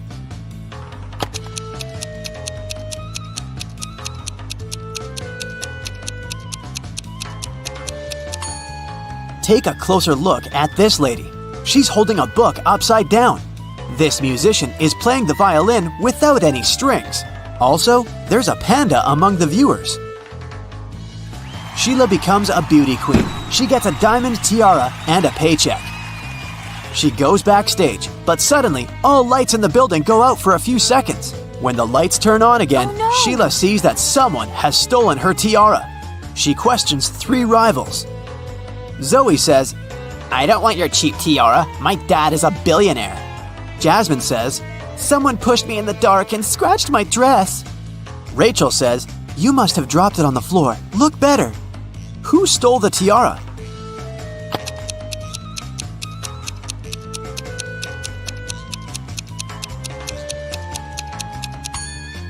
Zoe. It's hidden under her diamond necklace.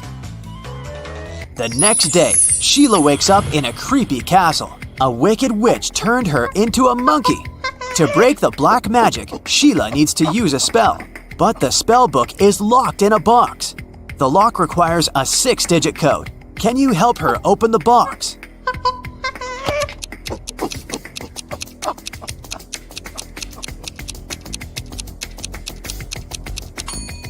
There are exactly 6 candles on the shelf above the box. It's a hint. Each candle has a particular number of dots, so the code is 24361. There are 4 big houses in Sheila's neighborhood.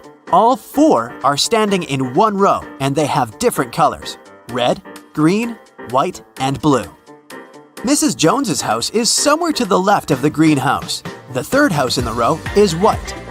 Mrs. Snake owns a red house, and Mrs. Crystal doesn't live at either end of the row, but she lives somewhere to the right of the blue house.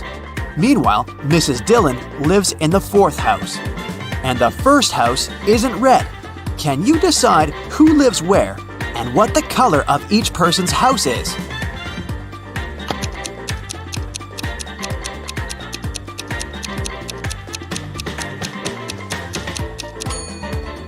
From the clues, we know that the first and the third houses can't be red.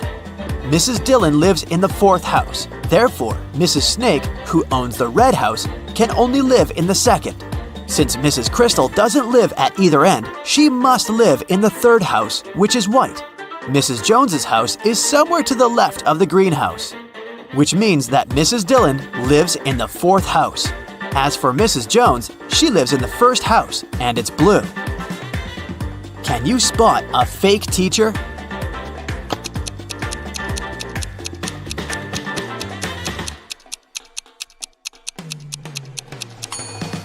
The guy on the left isn't a real teacher, he's an actor. Take a closer look. There's a rec camera icon at the top of the screen.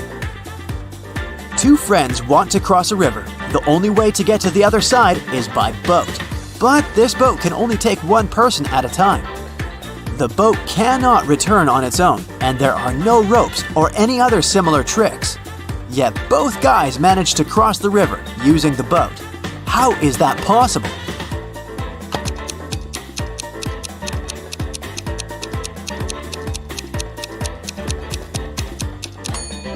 The guys started on the opposite banks of the river. Josh and Bob are twins. Josh lives with his wife, and Bob lives alone. Can you guess which one is Josh?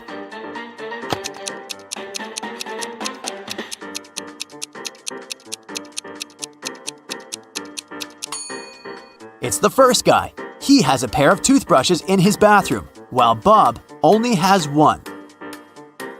A time traveler is attending this party. Can you spot this person?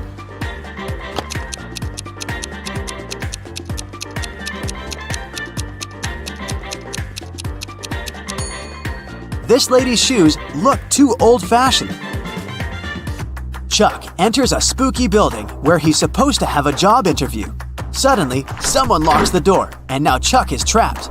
He wanders around for a while and sees these 4 doors.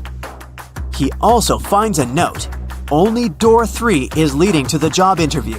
The remaining doors will take you to the black hole. Good luck. Can you help Chuck choose the right door?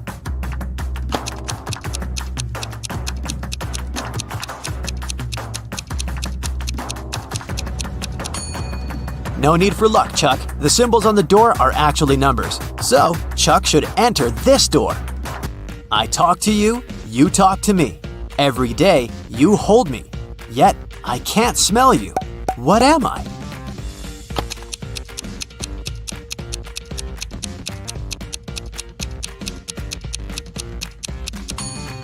I'm your mobile phone. A gentleman and a lady are talking. The person with black hair says, I'm a gentleman. The person with blonde hair says, I'm a lady. At least one of them lied. Can you guess the hair color of each person?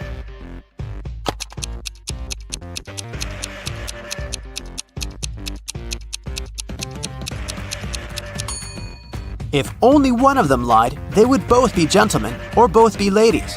Therefore, they both lied. It means that the lady has black hair and the gentleman is blonde. Can you spot what's wrong in this picture?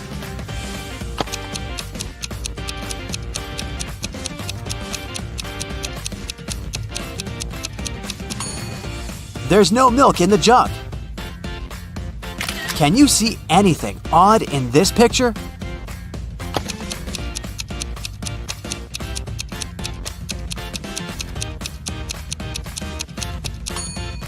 The image in the mirror is not reflected. Can you spot a vampire?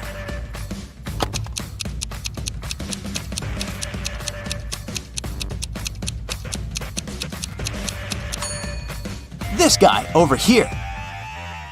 Fiona is a young witch. She finds these 4 portals in a haunted castle. Fiona chooses one of the portals and enters. You can hear city noises from the first portal.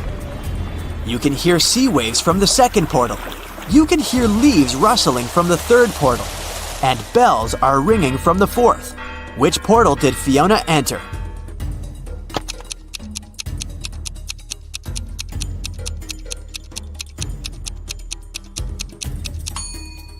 Fiona's dirty footprints on the floor are leading to the 3rd portal. Don't mind the different sounds. This could just be a magic trick. Billy finds himself on the roof of a skyscraper that is about to crumble.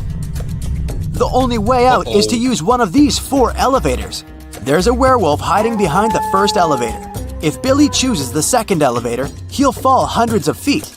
Super venomous snakes are crawling all over the third elevator, and mutated scorpions are waiting for Billy inside the fourth elevator. Just one bite will make him fall asleep forever. Which way should Billy choose?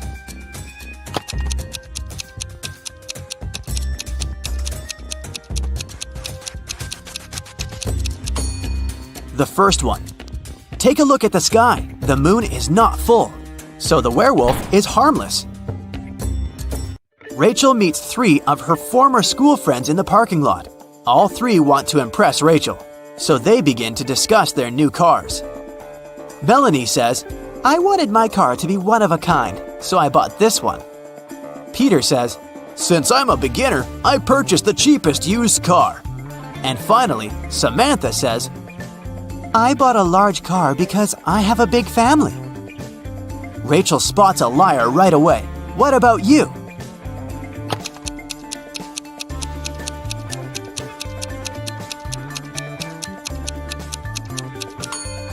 It's Samantha. Her car key doesn't match the logo on the car. Jake is a very rich guy. He lives in a mansion with a gardener, a cook, and a housemaid. One day he goes on a business trip and returns 2 days later. Oh no! Someone put a huge coffee stain on his exclusive white sofa. Jake gets furious and interrogates his staff. The housemaid says, "Yesterday I had a day off, so I spent it outside the mansion. As for today, I cleaned the living room first, and then I focused on the bathrooms, and the sofa was fine." The gardener says, Yesterday, new plants were delivered. I was very busy planting 6 palm trees in front of the house, so I didn't have the chance to chill indoors. and the cook says, "I was trying new recipes in the kitchen and filming vlogs for my subscribers. I never hang out in your living room, sir." Who's lying?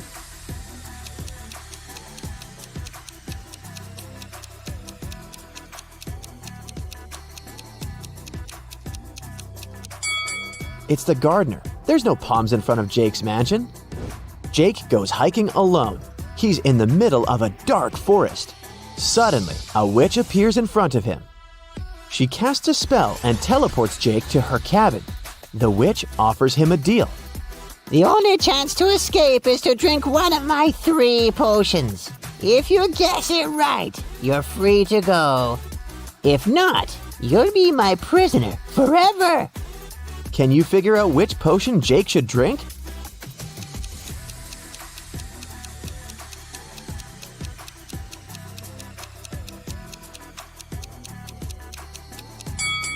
Take a closer look at the emojis that imply the potion ingredients. If we write out the first letters of each ingredient, we'll get sleep, escape, and blind. So, Jake should pick the second potion. Jake drinks the potion and teleports to a desert island.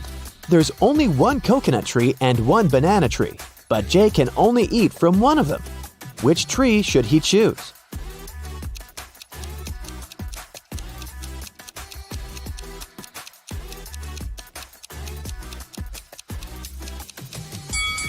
The coconut tree. It can provide both food and water, while the banana tree only provides food. Thankfully, Jake sees a boat passing by. It's filled with people. Jake rubs his eyes and takes a look again. The boat is still there, but Jake doesn't see a single person on it. Why?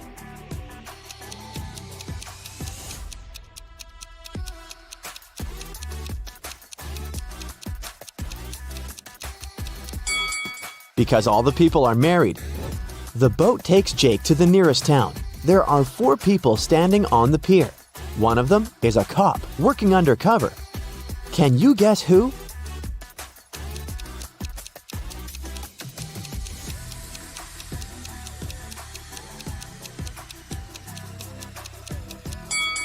It's this guy in a sports suit. There are cuffs sticking out of his pocket. Jake is walking down a black street. He's wearing all black. Black shoes, socks, trousers, coat, gloves, and balaclava. All the street lamps are off. A black car is coming towards Jake, and its headlights are turned off. How did the driver see Jake?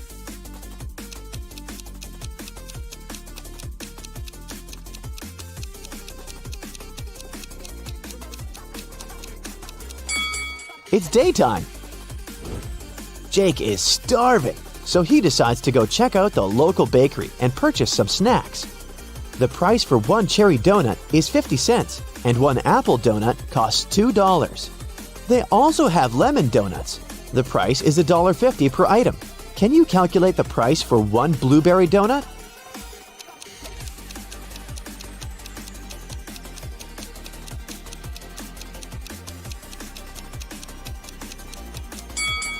To solve this mystery, we should remember the color sequence in the rainbow. The price increases by 50 cents from red to purple. So the price for one purple donut is $3.50. Jake's mother wants him to get married as soon as possible. That's why she arranges a blind date for him. The lady's name is Karen. Today, they're meeting for lunch. This is the first time Jake and Karen are going to meet in person, and they haven't seen any pictures of each other. Karen texts Jake, "I'll wear gold hoop earrings." Jake arrives at the restaurant. There are 3 ladies. All of them are wearing gold hoops. Can you help Jake find his Karen?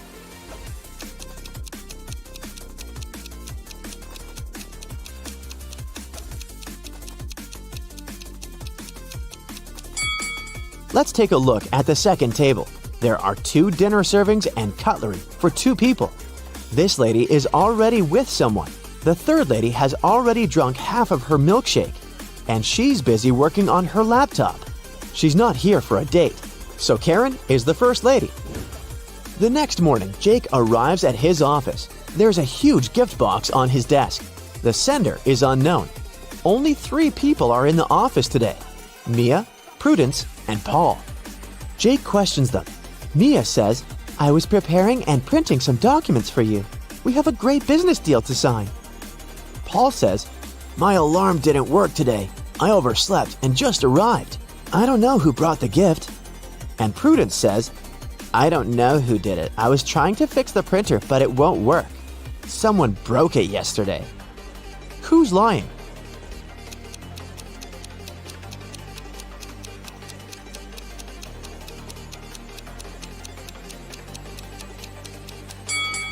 Mia printed the documents for Jake this morning, and she's holding them in her hands. Therefore, Prudence is lying. Jake takes 2 pictures of his office room. Take your time and try to spot 10 differences between them.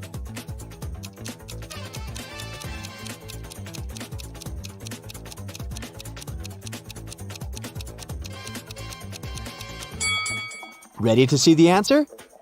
Here they are. He's in the middle of a creepy abandoned village in the woods. It starts raining heavily. Jake finds an old cabin and hides inside it. Jake wanders around for a while and finds 3 doors leading outside. But each path hides some dangers. There's a huge fire behind the first door. There are wild animals waiting behind the second door. And the third passage is filled with toxic gas. Humans can't survive after breathing it in. Can you help Jake choose the right door?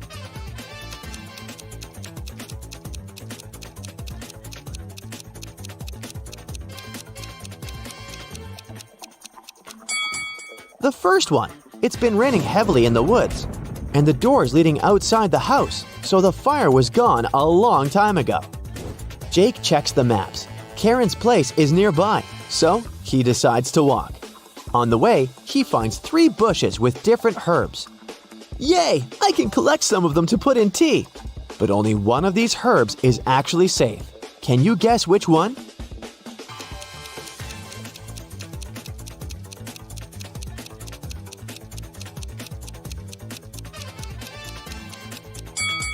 The first herb caused a rash on Jake's hand, and the third one looks pretty stinky.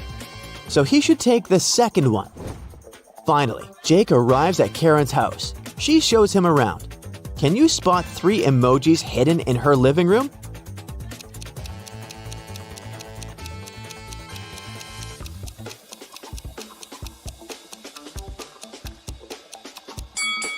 Here they are. Then, Jake goes to the bathroom to wash his hands.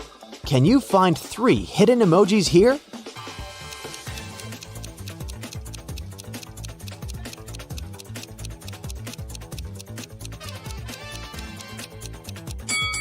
Hello! And finally, Jake lands in the kitchen. There are 3 emojis here. Can you see them?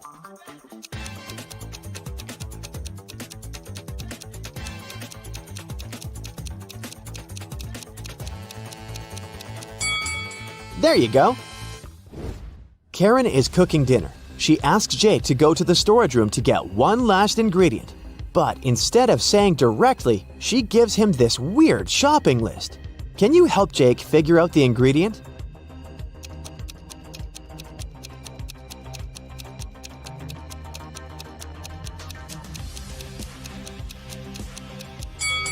The number implies the letter we should pick out of each word. The encrypted word is pepper. And now let's take a look at the color of the note. It's written with a red marker. Therefore, Jake needs to get a red pepper. Karen picks some flowers in her garden and puts them in a vase on her table. Can you find the correct shadow?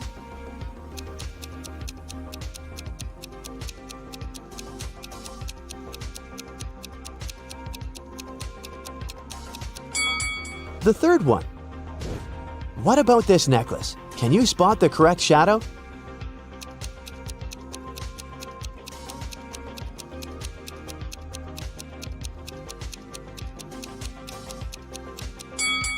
The first one is the perfect match. Let's see if you can find a shadow that belongs to this book.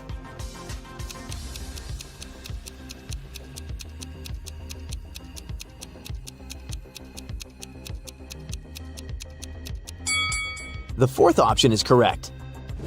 Jake turns on the TV news. Airport security guards got an urgent report. One of the passengers came back to the country with a stolen ancient treasure from Paris. The guards initiated a check. The mysterious passenger blended into the crowd, but they managed to find 4 suspects. Jake spots the thief right away. What about you?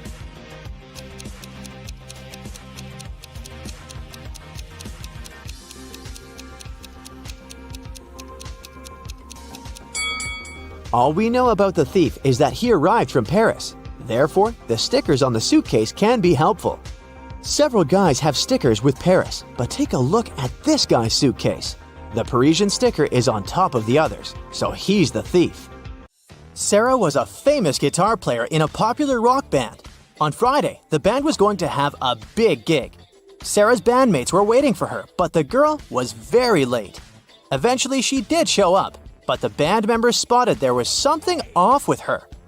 That's when Kyle, the lead singer, shouted, "That's not Sarah! It must be Anna, her identical twin sister!" As it turns out, Anna locked Sarah in her bedroom, stole her guitar, and showed up to play the gig in her sister's place. Take a look at Anna. How did Kyle figure out that she wasn't Sarah?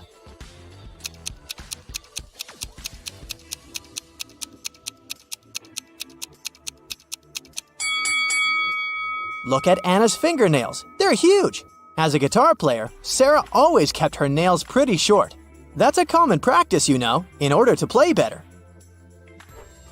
A man came to the local farmer's market to sell watermelons. After he sold half of the watermelons and half of another watermelon, he saw he had 1 watermelon left.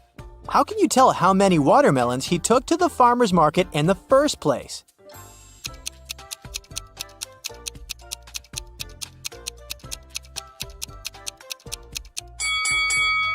He went there with 3 watermelons. Cheryl ran into her house extremely worried. "I set off as soon as I heard the news," she told a police officer. "I was at my parents' house in another town. What happened to my husband?" Well, the police said, somebody hurt Mr. Brown and he ended up in the hospital. He's going to be okay, but we still need to find out who did this to him. The police officer has questioned 3 suspects so far. Mr. Brown's secretary said, "I was sent to visit Mr. Brown's business partner in the morning. Some important documents needed signatures."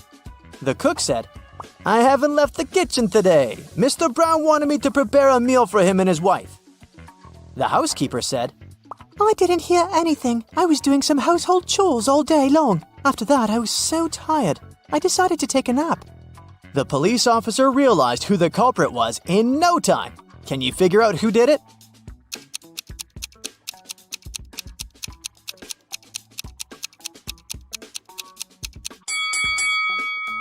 It was the cook. Mr. Brown probably didn't ask him to cook anything for his wife, since she was out of town all along. These are Julia and Maria. They are both very attractive young women that have no trouble finding boyfriends. Today is Valentine's Day, and they're both going to hang out with their loved ones. One of them is currently dating 3 people though, so she's probably going to run from date to date. Just by looking at this image, can you tell which one it is?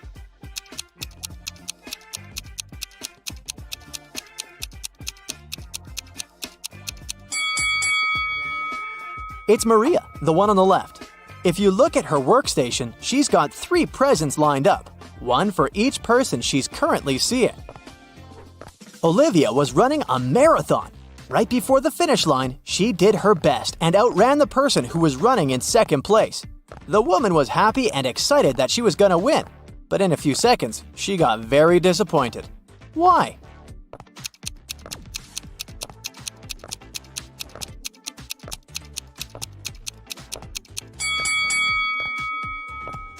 Because Olivia finished in second place when she wanted to finish first. This is what happened. She was fast enough to outrun the person who was going to win second place, but she wasn't fast enough to outrun the person who finished first. But hey, it's a good result anyway. Amanda loves dogs very much.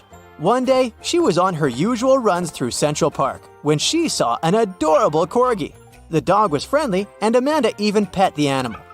Soon, the pooch's owner appeared and the girl asked him how old the dog was. Well, in 2 years, Luna will be twice as old as she was 5 years ago. Amanda nodded and continued her walk. Did you understand how old the dog was?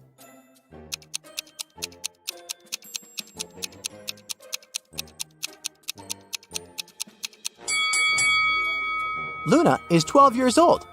Not so hard to figure that out, huh? Liza worked as a teaching assistant at a college. That day, she had to look after a group of students who were writing an exam. Liza knew some of them were going to cheat, and indeed, soon after the exam, the girl spotted one person who was cheating. Take a look at the image. Can you tell who it was?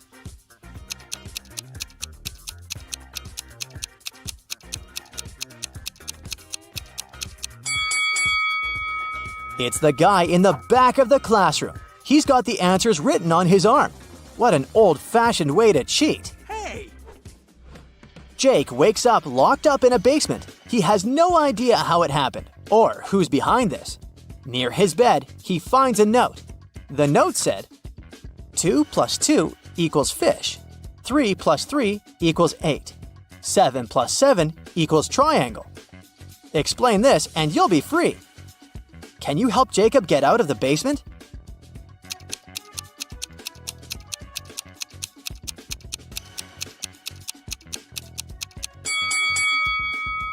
This is a tricky one. What you need to do is overlay the numbers on top of each other, but you've got to flip the numbers in the second row backwards. This way, you'll get the image of a fish, of the number 8, and of a triangle. Yikes! There are 3 important rooms in the house. The first room is a library full of rare books. The second room stores piles of money and gold. And the third room has boxes full of expensive jewelry in it. In case of a fire emergency, which room should police officers try to extinguish the fire first?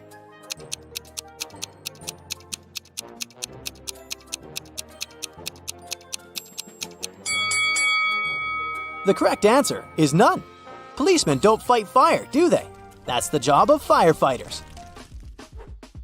Detective Hugh was called to arrest a notorious thief known by the name Pinkface. He was a master of disguise and magic tricks and had been on the run for years. But when Detective Hugh got a call with Pinkface's exact location, he hurried to the spot. He arrived and saw the thief trying to run away. The detective ran after him and saw him getting inside an old trash can. There were 4 cans side by side, and as the detective ran towards them, they started moving around. "Oh no!" the detective shouted. Can you guess which trash can Pinkface was hidden inside?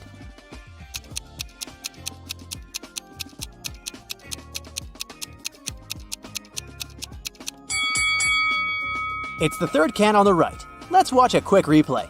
pig face got inside the first trash can, but when they got mingled up, it turned out to be the third one on the right.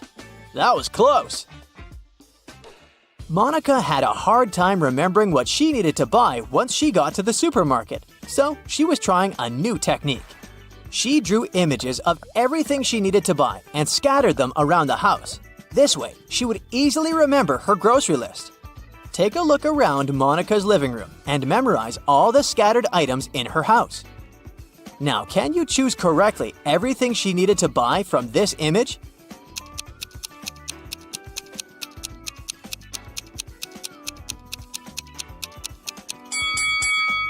Yup, bananas, tomatoes, avocados, grapes, cilantro, limes, and watermelon. You got it! John was trekking in the woods when he found the entrance to a cave. He decided to explore inside, but after a few hours, he noticed he was lost. Suddenly, he found two possible exits, but each tunnel had a guard on the door. One of the guards told him that both of the tunnels led to traps. John asked the other guard if he could trust his information, and the guard said no. In that cave, only one guard told the truth, while the other always lied. To verify which guard was telling the truth, John decided to ask them both the same question. Which question did John ask the guards?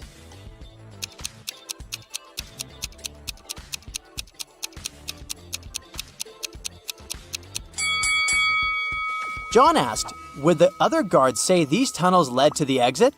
If they answered no, then John would know he was safe to follow the tunnels and get out of the cave.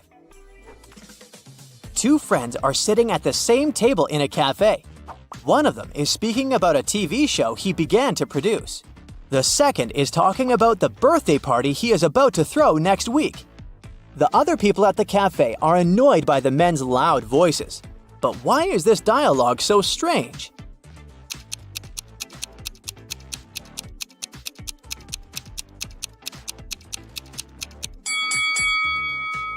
Well, these two guys aren't speaking to each other. They're talking on their phones through headphones. Hello there, Brightsiders. These riddles are gonna be a bit different than usual. No witches, detectives, or whatever. Let's go! Take a look at this pic. On the left, you've got a set of words. They're not linked to each other in any way. On the right, you've got a set of weirdly shaped geometrical objects. Your task is to match each word to the corresponding objects.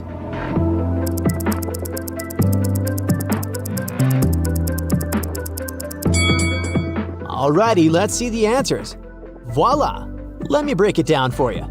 It's necessary to look for external similarities between words and pictures. This is called word recognition. We recognize words as a whole, not by individual letters. Easier to spot spelling errors. That's why we can read abbreviations. We recognize familiar words even if letters are missing. Next one. You gotta use your math skills here. So, in front of you lies a whole treasure. 10 bags, each of which contains 1,000 coins. 9 sacks contain real gold coins, and 1 contains extremely fake ones. A real gold coin weighs 5 grams, while a fake one weighs 4 grams. How to determine in one weighing on the scales which of the bags contains fake coins? The scales are accurate, but there is only one approach to them.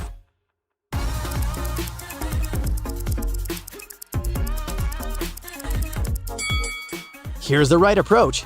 We take 1 coin from the first bag, 2 from the second, 3 from the third, and so on, up to 10 coins. Weigh these 55 coins. Gold coins could weigh 275 grams. If 1 gram is missing, then fake coins are in the first bag. If 2 grams are missing, then fake coins are in the second bag, and so on. It's curious that this task is easily scalable.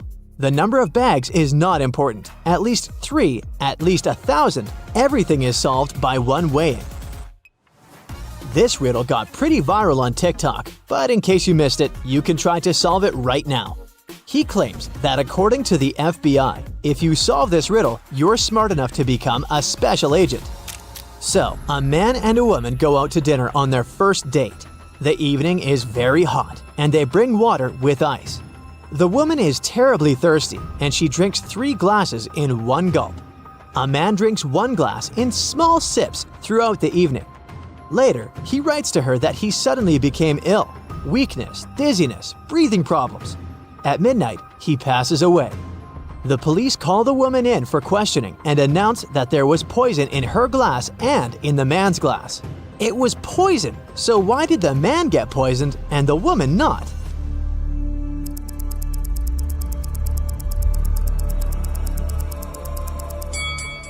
I'm sure you already guessed the poison was in the ice. The woman drank so fast that the ice cubes had no time to melt, so the poison had no effect on her. The man drank slowly and the ice melted, so he swallowed poisonous water. I guess pretty much any Brightsider can become a special agent. Now, look at this picture. Rachel called the police early in the morning. When they arrived, she told the officers her story. I work in a museum. Yesterday, I took home several ancient books. I wanted to do some research, but then a blackout happened. I lit a couple of candles and continued my work. Suddenly, I heard the doorbell ring. When I opened the door, someone in a black mask hit me on the head. When I recovered, the books were gone. Detective Anderson arrested the woman for misreporting. Why?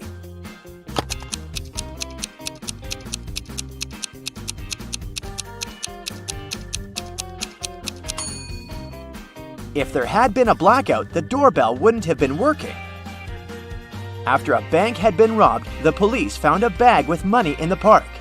It was lying among cacti. The police officers arrested 3 suspects. It didn't take long to figure out who the bank robber was. Do you know who it is?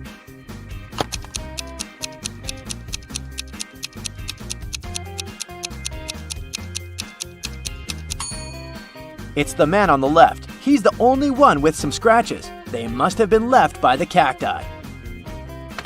Detective Brown stopped a man leaving a clothing store. The sales assistant claims you've stolen some expensive gloves. These are my gloves. I've had them for ages, the man exclaimed. But the detective immediately understood the man was lying. How?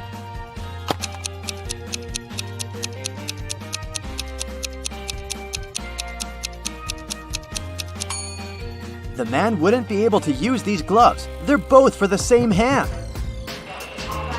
A family with 2 teenagers went on vacation to the seaside. They lived in a small bungalow, almost right on the beach. Everything was great at first, but 2 days after their arrival, their younger son went missing.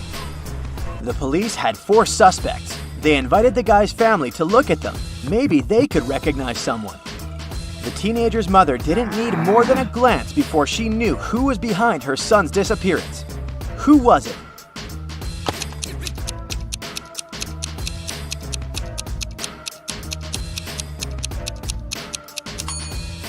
It's the man wearing the missing guy's baseball cap. Michael was going home from the gym when everything went black. When the guy came around, he found out that he was in a locked room. Next to the door, there was a computer with a keyboard. On the screen, there was a riddle. Michael had to type the correct answer and the door would open. The riddle went like this. It makes 2 people out of 1. What is it? Michael typed the correct word and the door opened. He was free to go. What was the answer?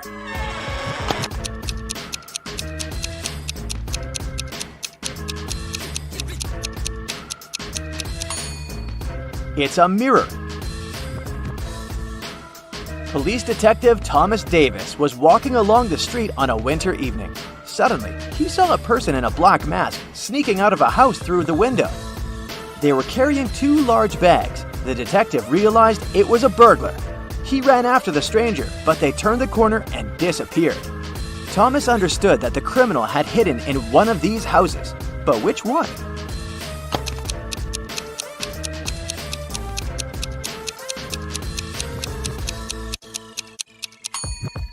It can't be the house on the left. There are too many people inside. There are no footprints in the snow leading to the house on the right. It means no one has been there for quite some time, which leaves us with the house in the middle. Oliver was attacked in his apartment and taken to a hospital. The police had 4 suspects, all of them Oliver's neighbors. Amelia said she'd been walking in the park since early morning. Henry explained he'd been painting in his studio and had heard nothing. Jacob said he'd been repairing his car.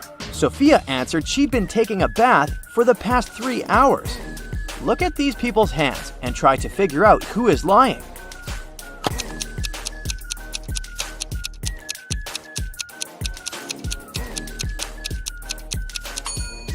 It's a bit strange that Jacob, who'd been repairing his car, and Henry, who'd been painting, both have such clean hands.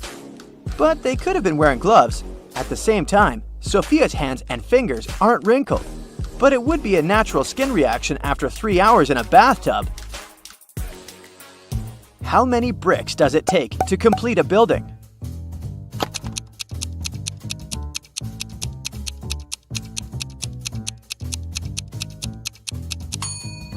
Just one. It will be the last one.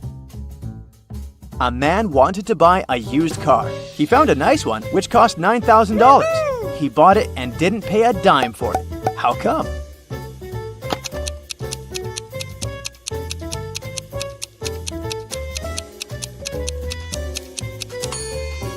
When paying $9,000, you don't need to spend dimes. Now let's check your math skills. How can you write 45 using only the number 4?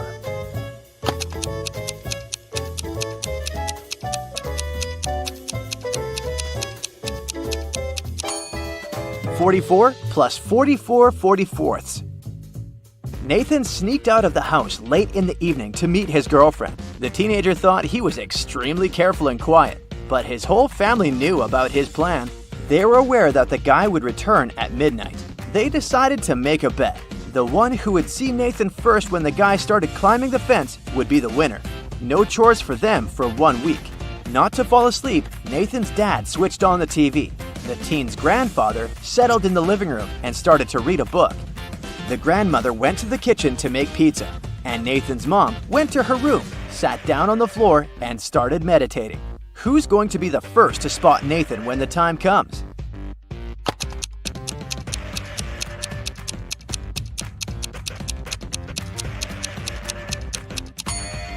Nathan's mom. Her eyes will be used to the darkness, and she will see better than the others.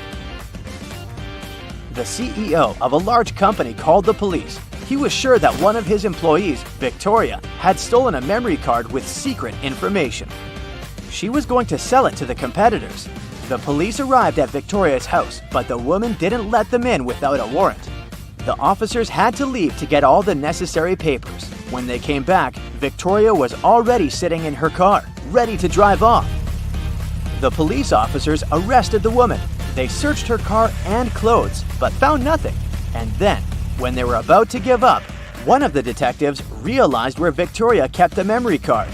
Can you figure it out?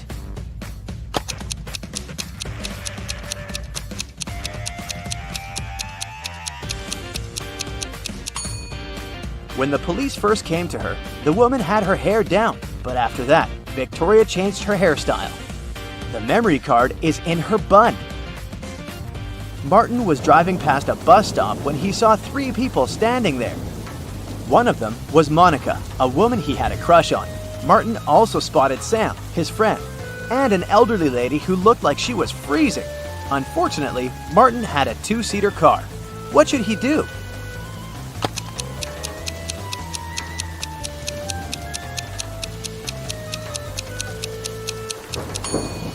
He should let Sam borrow his car and stay at the bus stop with the girl he likes. This way, Sam will be able to give a lift to the elderly woman, and Martin will have more time to get to know Monica better.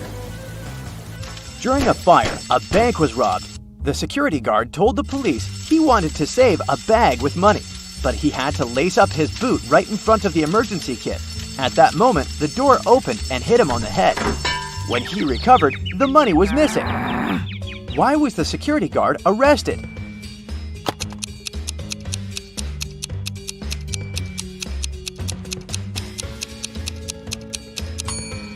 All emergency doors open outward.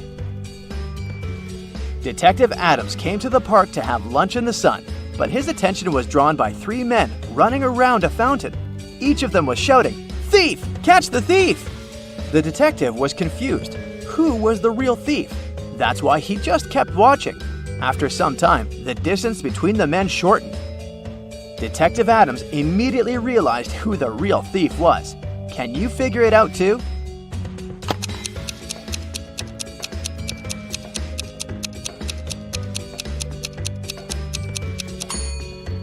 If the third man was the thief, the second one would only have to turn around to catch him. The same goes for the second man, which means the man running in first is the criminal. Someone robbed a bank in a large city. A police detective went to visit the main suspect. I've been feeling unwell all this week, and I haven't left my apartment for 3 days. I didn't even need food. My fridge is full. You can make sure yourself, the suspect said, and indeed opened his fridge. But the detective realized the man was lying and arrested him. How did he figure it out?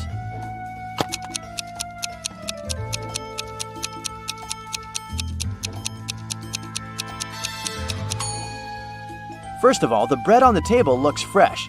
Plus, if the man had been staying inside for 3 days already, his fridge wouldn't be that full. Ken went rollerblading on Sunset Avenue when he tripped over a rock. He fell down and hurt his head. It started bleeding, so the ambulance took him to the nearest doctor. As soon as Ken was allowed to have visitors, 3 ladies came inside his room saying they were Barbie. They looked pretty, so Ken got really confused. Take a look at the 3 women that say they are Barbie and see if you can figure out which one is telling the truth.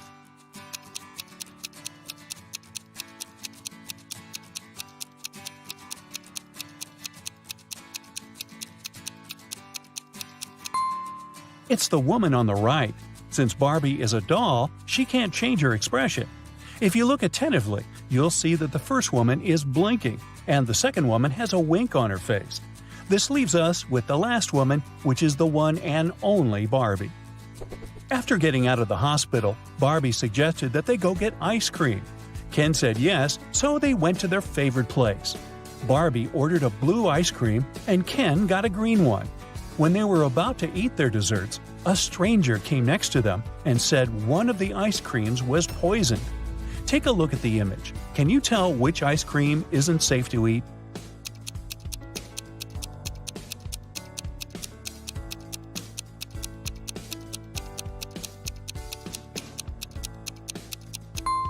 It's Ken's ice cream. Sure, it was originally green, but there's a strange smoke coming out of it. It's probably a reaction to the poison. Yikes! Sure looks like someone's after him, huh? One lovely morning, Barbie was driving to work when her sight suddenly went black. She woke up in an empty warehouse. There was nothing but 4 doors in front of her. She heard very loud noises, like there was a monster approaching. She felt like she needed to escape quickly, otherwise she would turn into the monster's dinner. The 4 doors had signs on them. The leftmost door had a sign saying, "Take the door on the right to break free." The sign on the second door said, "It's the right door." On the third door, it was written, "Freedom is just right in front of you." And the last door had a sign saying, "Don't trust the signs." Can you help Barbie? Which door should she choose?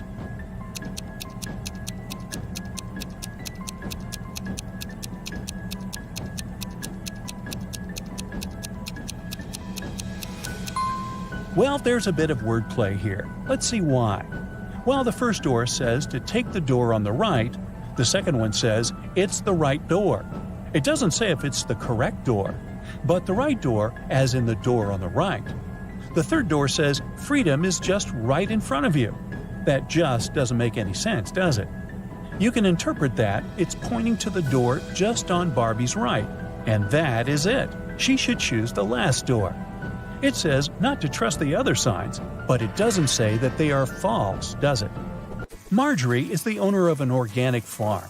One morning she walked inside the barn and found all of last week's production of apple juice shattered on the floor. She was devastated. This was going to cost her a fortune. She asked her employees to clean it up. Meanwhile, she took the time to interrogate them. Sean, the farm's volunteer, said that he had put all of the apple juice bottles on the shelf before heading home. He said everything seemed fine until then. Becca said she had gone home earlier than usual because she wasn't feeling well. She said she hadn't even gone inside the barn all day.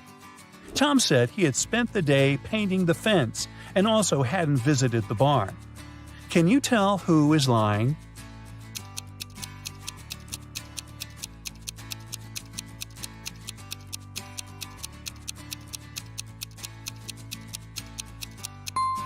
Tom is the one lying. Take a look at the fence behind them. It's definitely not painted. Linda was staying at a famous hotel where a lot of celebrities live. The glamorous building had 7 floors. 5 A-list celebrities were living on the ground floor, and 8 Hollywood stars were living on the first floor. On the second floor, there were 11 not-so-famous people. Each floor above those had 3 more celebrities living on it than the previous one. All of these people leave for work every day. Can you guess which floor calls the elevator the most?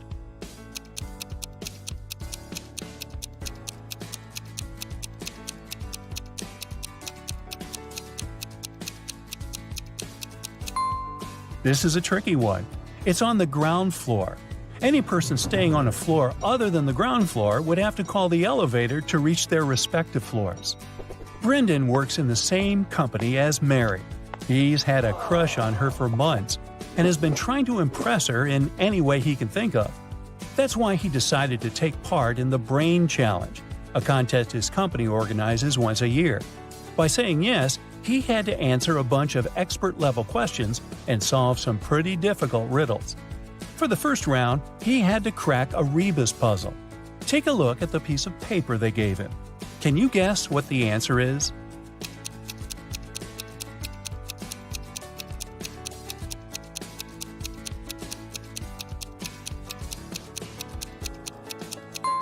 The answer was broken promises. Ooh, nice. For the next round, they took Brendan to a room full of random stuff. His task was to find a specific object. As a clue, they gave him a piece of paper that said, "What goes up when the rain goes down?" Look around and help Brendan find the object.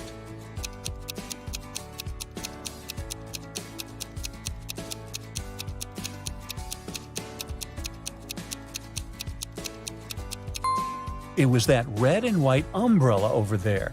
That makes sense, huh? Then Brendan was taken into an empty room. The room's door was sealed with a letter combination lock. He looked around and found a slip of paper with the following written on it: P plus 3, N 1, B 1, N plus 4, S plus 1. Can you help him figure out the code word?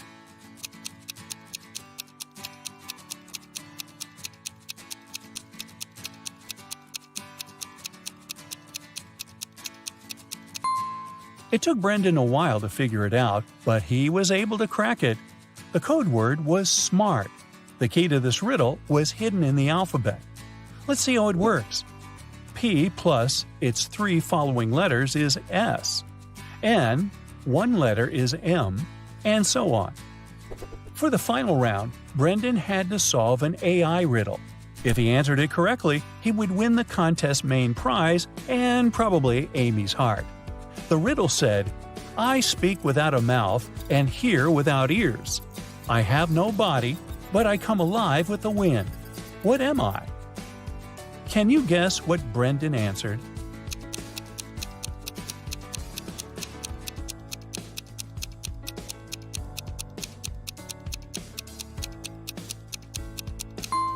The correct answer is echo.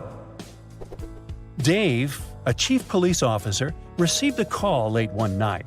Mrs. Brown, a famous chemist from UKC, went missing from her lab. Dave spent a few hours searching her lab and found a note with random numbers. It didn't look like a study she had been doing, so Dave guessed it must be a clue about where she was. The note read 26, 3, 58, 28, 27, 57, 16. Based on the note, Dave managed to find where Mrs. Brown was. He found the culprits, arrested them all, and freed the scientist. Can you guess what was written on the encrypted note and how he understood it?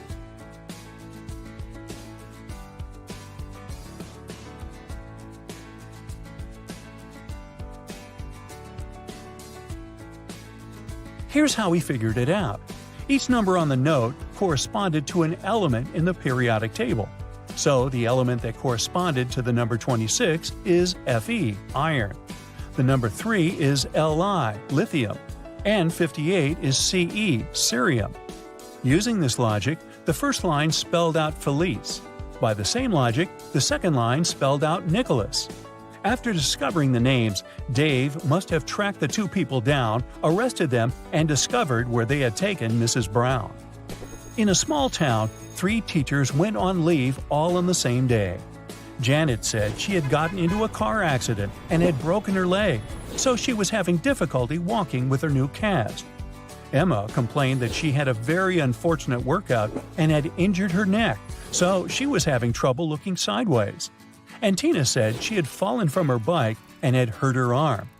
One of the teachers was lying. Can you tell who?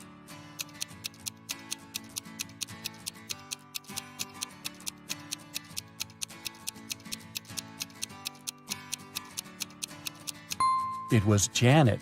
She claimed she was having difficulty walking with her cast, but she didn't even have crutches. She must be the one lying.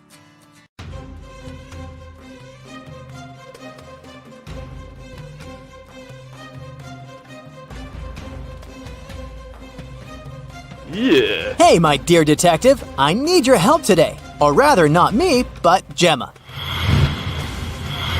She works as a manager at a large supermarket, and one morning, she receives a strange message. There's a thief among your customers. Beware. Oh, Gemma no. runs out of her office and sees 3 people who look suspicious.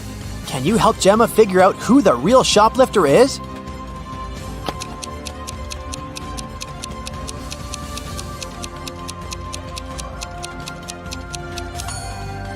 It's the guy in the middle. If his arm was really broken, he wouldn't be able to carry that blanket. Mark's boss gave him a task to bring some important documents from his house. But when the guy arrived, he saw that the door was locked. And to get inside, he needed a password. Mark saw a sequence of numbers.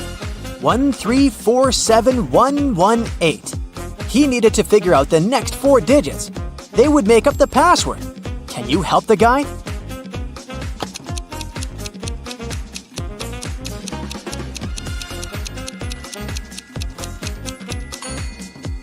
One and 3 together gives us 4, which is the next number. 3 and 4 are 7. Here it is. 4 plus 7 is 11. Then, 7 plus 11 is 18. So the next digits are 2 and 9. 29. Since that's what you get when you add 18 to 11. And 18 plus 29 is 47. So the password is 2947. Detective Lars was chasing a criminal who had robbed a jewelry store. But the criminal managed to hide in a women's clothing store and put on a female outfit. Can you help the officer find the thief among these ladies?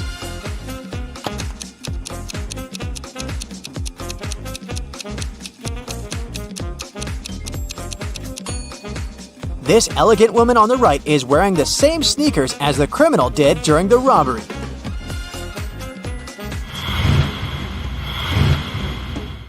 Lauren was an archaeologist exploring ancient pyramids. Once she got lost and found herself locked in a tiny room. The worst thing was that as soon as she got into the room, the door she had entered through got blocked by a rock slide. No one knew where Lauren was. She had to get out of there on her own. The woman saw another door, but it was locked.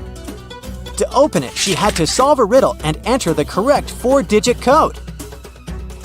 Can you help Lauren figure out the code?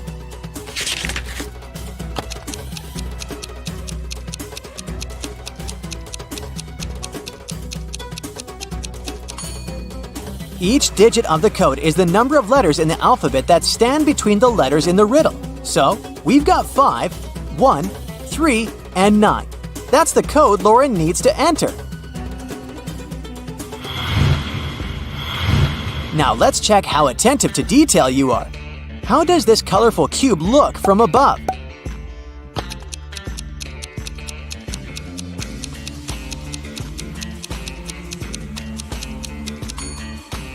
The correct variant is picture number 4. The next task, try to find all the differences between these two pictures.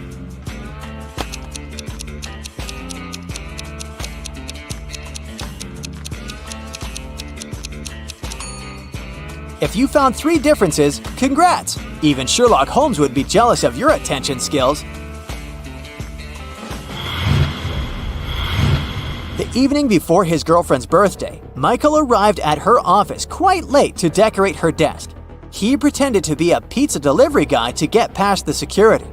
But when Michael finished with the decorations, he realized that the building was closed. But the worst thing was that all the guards had already left. If the guy just opened the door, the alarm would go off and the police would arrive right away.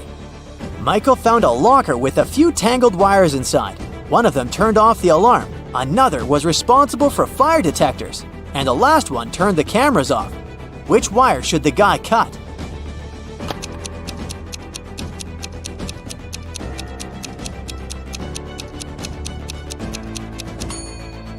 The green one. It'll turn the alarm off. Don't let this riddle baffle you. It's not as difficult as it may seem at first. Take your time, write down some notes, and you'll crack it in no time. Yeah. A small town is visited by an ice cream truck every day. On Friday, the truck comes as usual. 5 children, one from each of the first 5 houses on the street, buy different kinds of ice cream. Each of the treats has a different flavor and a completely different topping. Listen attentively to the details and try to figure out which child lives in which house and brought which ice cream flavor with which topping. Jim lives between the child who got raspberry topping and the child who bought mango ice cream. Joyce, whose house has an even number, chose cherry topping. Nancy does not live next to Joyce. Black currant ice cream had no topping. The child who lives in house number 2 bought butterscotch ice cream. The child from house number 3 did not get chocolate ice cream. Mike had banana ice cream, but he doesn't like banana cherry topping. The child who had cashew topping lives in house number 5. Dustin does not live in house number 4. Keep in mind that the odd number houses and the even numbered houses are located on opposite sides of the street.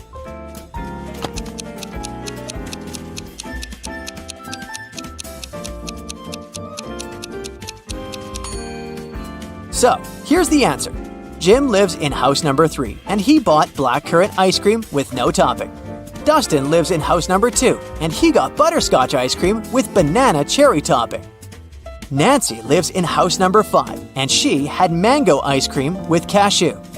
Joyce lives in house number 4, and he bought chocolate ice cream with cherry topping. Mike lives in house number 1, and he got banana ice cream with raspberry.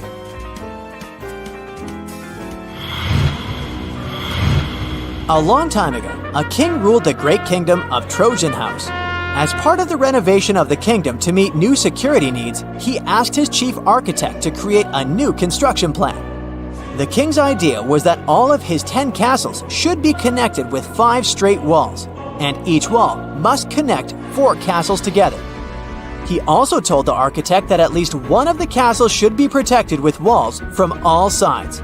The architect could not come up with any solution, but he suggested the best plan he could think of. Here it is. Can you find a better solution?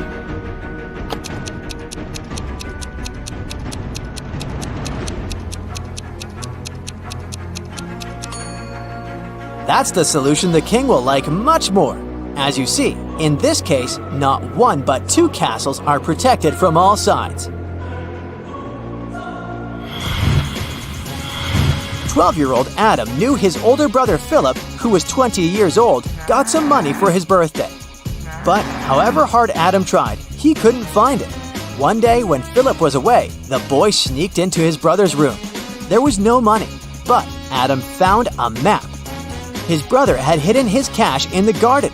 Adam followed the instructions to a T.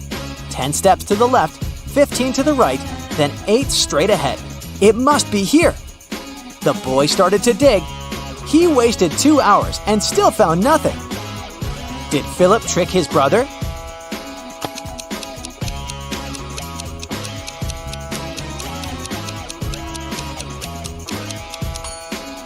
Due to their age and size difference, Adam's steps were smaller than his brother's. That's why he was looking for the money in the wrong place. Jason, a rich traveler, stayed in a small but expensive hotel at the seaside.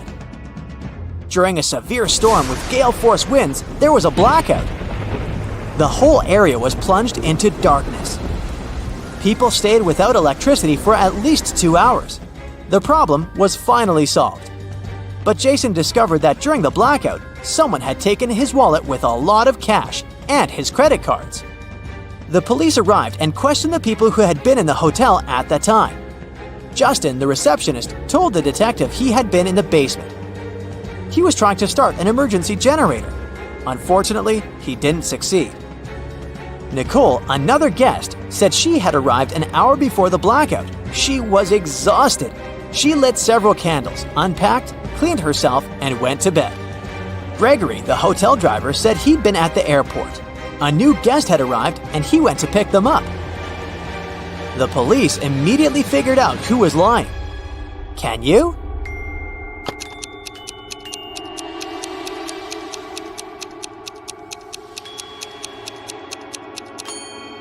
The blackout was caused by a bad storm, and planes don't fly in such windy conditions. Then how could someone arrive by airplane? Gregory lied. Look at this picture attentively and try to figure out what's wrong here.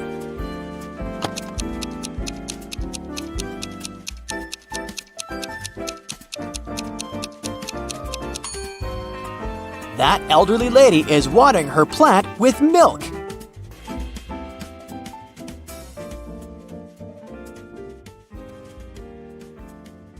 Julie worked in a Prada store in New York.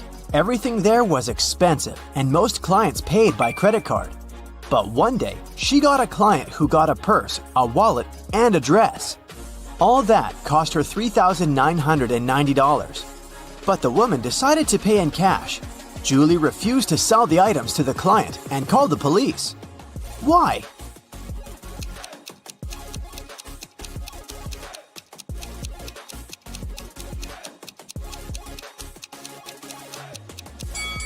Tried to use to pay. They are two $2,000 bills, which don't exist. The police of Atlanta were notified that a prisoner had escaped from Chicago and taken the plane to Atlanta. Of course, an officer was sent to the airport to find the prisoner and capture them. The police officer spotted 3 people who looked similar to the criminal. Take a look at the passengers. Which one should be arrested?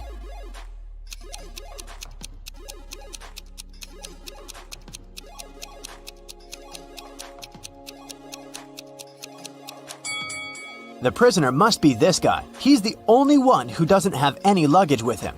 Probably because he was running away and had none. In a small town, a grand robbery happened. Someone robbed a jewelry store in the local mall. At 6:03 p.m., the lights in the whole mall went off for 8 minutes. When the lights came back on, the most expensive jewelry pieces were missing from the shelves. The police interrogated 3 main suspects. Jack said, I was picking out a present for my son in an electronics store when the lights went off. I was so confused as anyone else. Fred said, I wasn't even in the mall at the time. I have no idea what you're talking about. and Stacy said, I was in the bathroom fixing my makeup. I didn't even notice the lights went out. Who is the main suspect?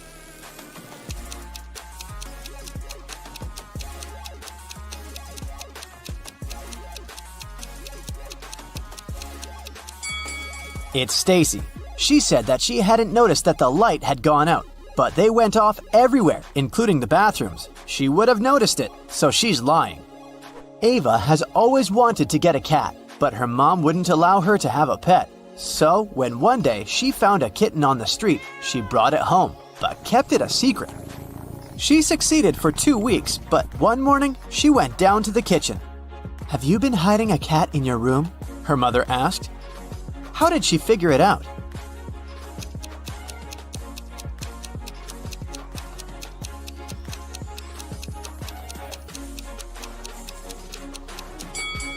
Ava is wearing shorts, Her legs are all scratched, and these scratches are what gave her away. During Halloween, all kinds of creatures flooded a little town, blending in with the citizens. Weeks passed, but some of them stayed, pretending to be humans. The town's detective could catch the remaining ones. He's been tracking a vampire, and he has 3 suspects. All of them only come out at night. Which one of them is the vampire?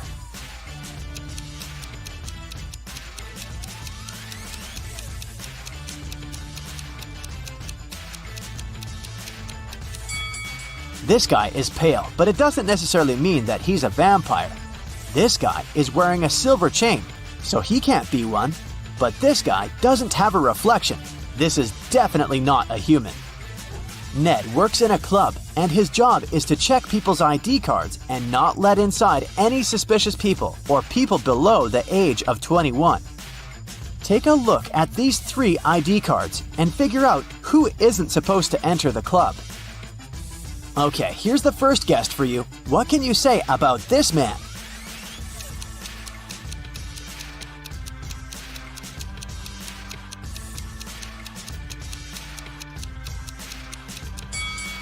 Don't let him in. The person in the photo is totally different. It's not this guy's ID card. Okay, here's the next one. Keep your eyes wide open. Do you see anything suspicious?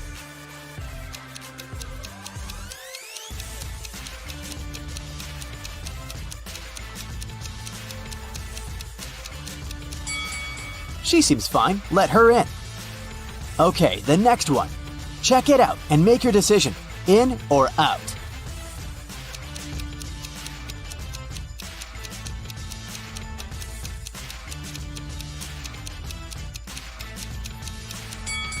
Las Vegas is written with a W. It's a typo, which is unacceptable for official documents. This ID must be fake. Here's the next guest for you to examine. What's your verdict? Will you let her in?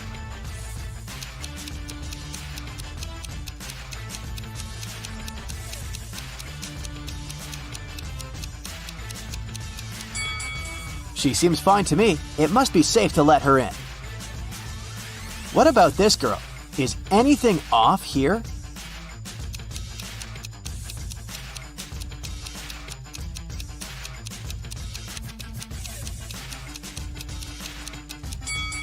She seems fine to me too. Green light. Okay, the last guest. In or out?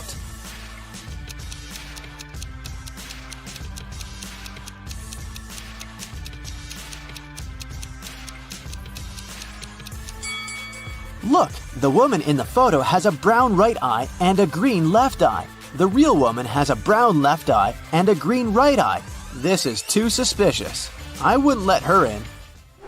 Amelia is a huge modern art enthusiast, and she wants to take her siblings to a new exhibition. A ticket for one person costs $18. A ticket for 2 costs $30. And a ticket for 3 costs $45. If she wants to pay as little as possible, should she invite her 2 siblings at once or go with each of them separately?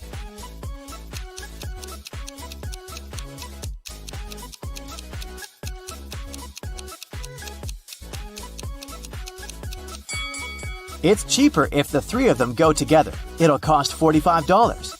If Amelia went with each of them separately, she would have to pay $30 twice, so she'd pay $60 in total. Ellery has a sweet tooth, and every Friday she goes candy shopping for the week. Tonight, she bought chocolate bars, jelly beans, and gummy bears. She has all chocolate bars but 2, all packs of jelly beans but 4, and all packs of gummy bears but 4.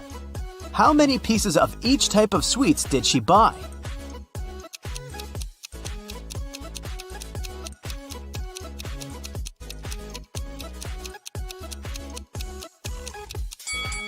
Chocolate bars are all but 2, which means that there are 2 packs of jelly beans and gummy bears together.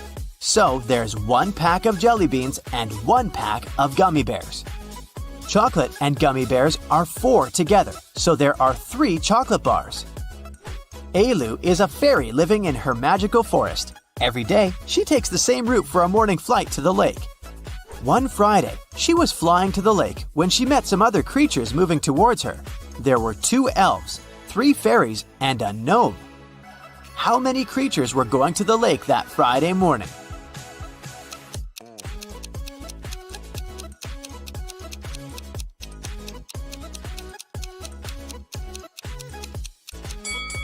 Just Alu.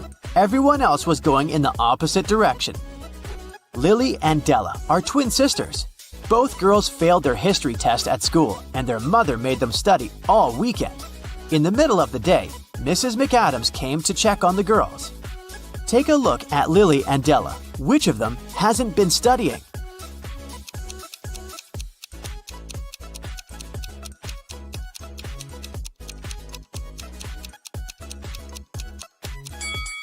Della, the book she's reading isn't a history book, it's physics. She must have grabbed the closest book as soon as she heard her mother's footsteps. A rich lady was booking into one of the best hotels in the city. When she got her key, she noticed that her bags had been stolen. The police interrogated 3 main suspects. Mr. Collins said, "I wouldn't steal anything. I'm rich. I live in the penthouse on the 20th floor." Mrs. Jones said, "I've just returned to the hotel. I've been out all day." And Mrs. Smith said, "I wouldn't steal anything. I have too much stuff myself."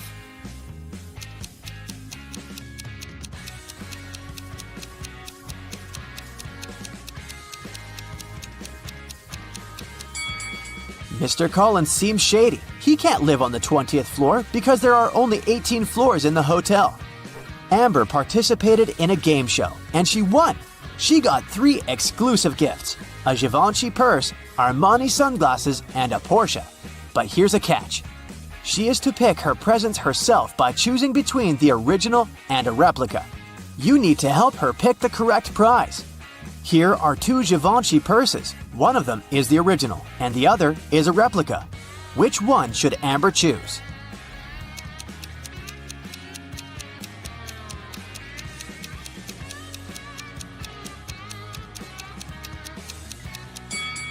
This one. It has the correct logo, so it must be the original. Now, there are 2 seemingly identical pairs of sunglasses, but only one of them is the original from Giorgio Armani. Which one?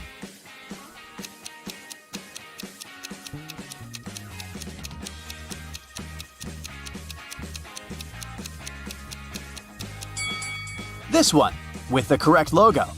And finally, the Porsche. Let's see if you remember their logo.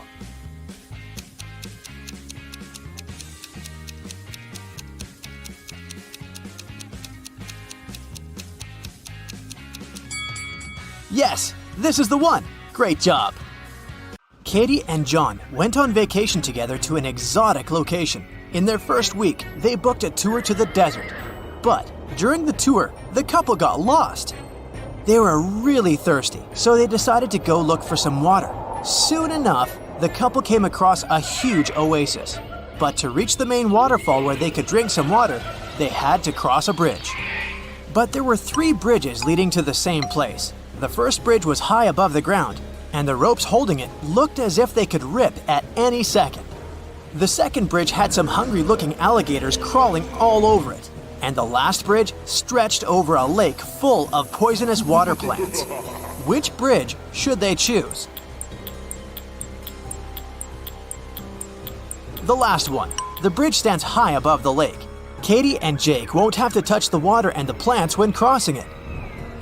Luckily, they had radios with them, so they sent an SOS signal to their guide. The guide told them to sit tight. He promised the guys that a rescue team would be shortly on its way to help them.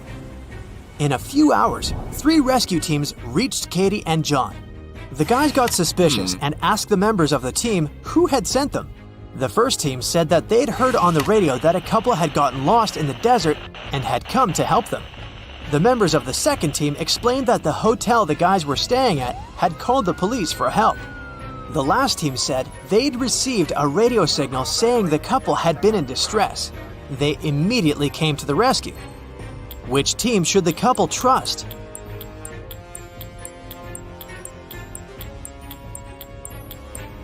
The last team. John and Katie sent a message to their guide as soon as they got lost, remember? Back in the hotel room, John and Katie found out that someone had broken into their safe.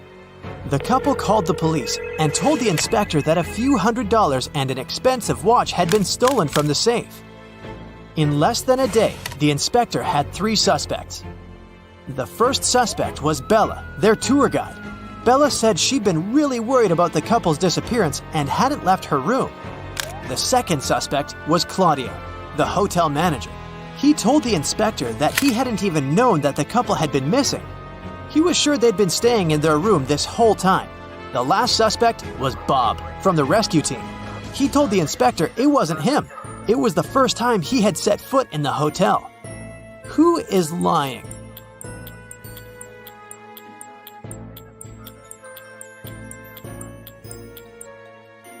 Claudio. Look at his wrist. He's wearing a very expensive watch that looks exactly like the watch that was stolen. Plus, look at his pocket. He didn't do a good job at hiding the stash of money he'd stolen. After the crime was solved, John and Katie decided it was time to head home. As soon as they arrived at their house, they tried to open the new suitcase they had bought during the trip. They tried several number combinations but couldn't figure out the code. Luckily, Katie remembered she had saved a note on her cell phone. This was the tip she wrote down. 682. One digit is right and in its place. 614. One digit is right, but in the wrong place. 206. 2 digits are right, but both are in the wrong place. 768. All digits are wrong. 380. One digit is right, but in the wrong place. Can you figure out what the 3-digit code to open their suitcase is?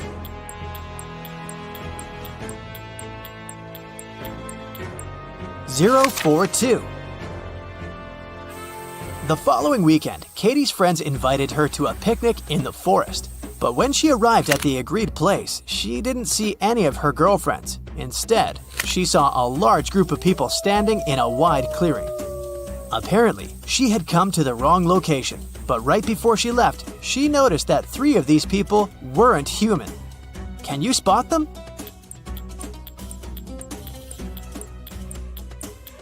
Look at the way that girl over there blinks. This doesn't look normal, does it? And look at that granny's cane. It's part of her body, not a separate object. And that guy is charging his phone using a cable connected to his leg. Yikes! On a rainy Saturday night, John and Katie decided to stay in, order pizza, and watch the Riddle channel on TV.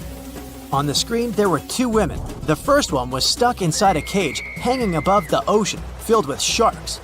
The other woman was tied with a rope, hanging over a lake with piranhas. Both ropes were about to break. Who has the best chance of surviving?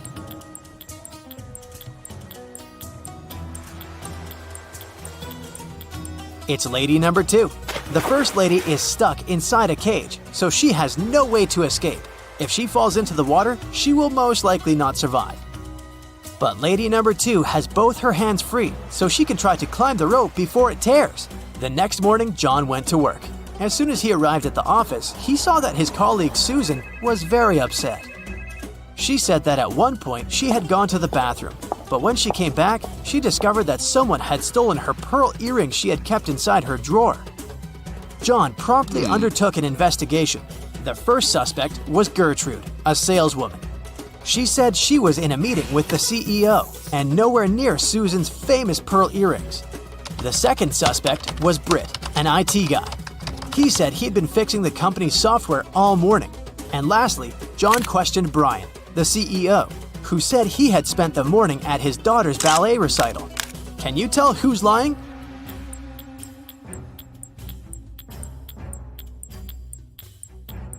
It was Gertrude.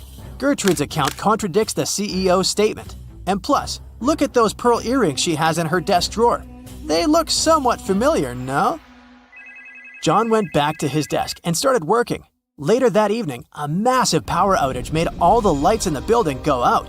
John heard footsteps approaching him. The next thing he knew, he felt dizzy. He passed out and woke up in a tiny room with a metal door.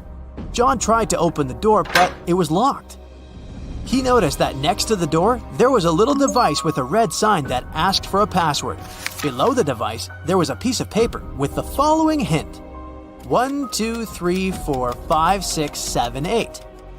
John read the note aloud several times before he finally figured out what the password was. Can you guess what password he typed?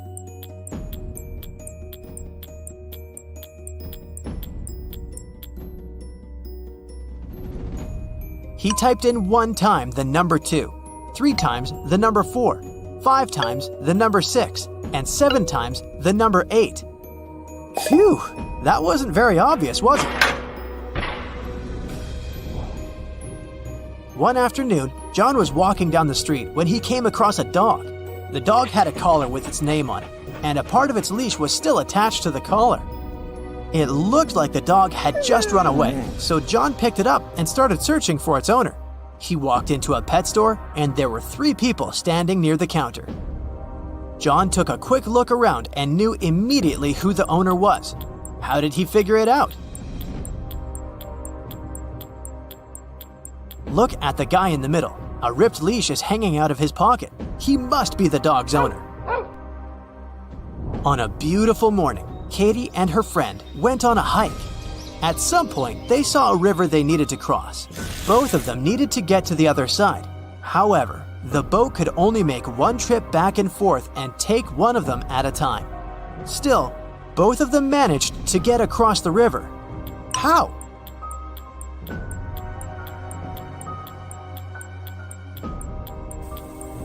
That's easy.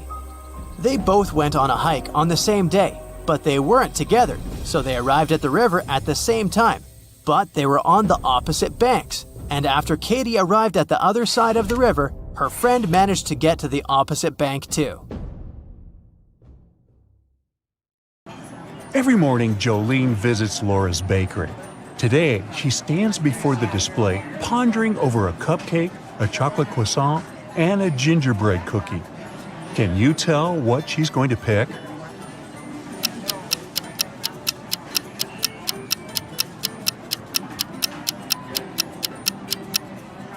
She will most likely pick the gingerbread man cookie today. Look at her scarf adorned with gingerbread men. This tells me she must be craving a Christmas-themed treat. Laura's bakery was failing, and she was desperate for some money to save her business. She found 3 baking competitions online with a grand prize of $50,000. Look at their announcement websites. 2 of those competitions were a scam to take people's data. Can you figure out which one is legit?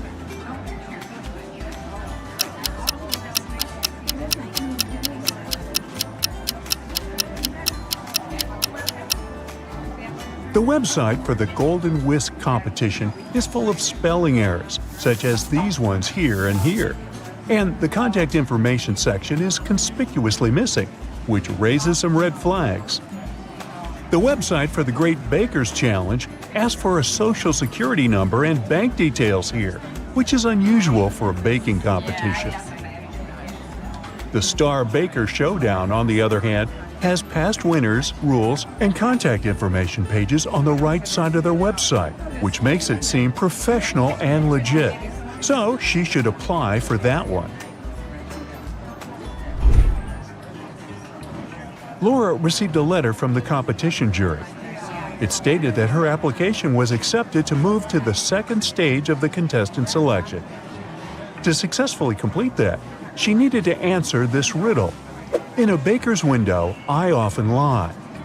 Golden and sweet, a feast for the eye. Filled with fruit or sometimes cream. Guess my name, a pastry dream. Can you help Laura?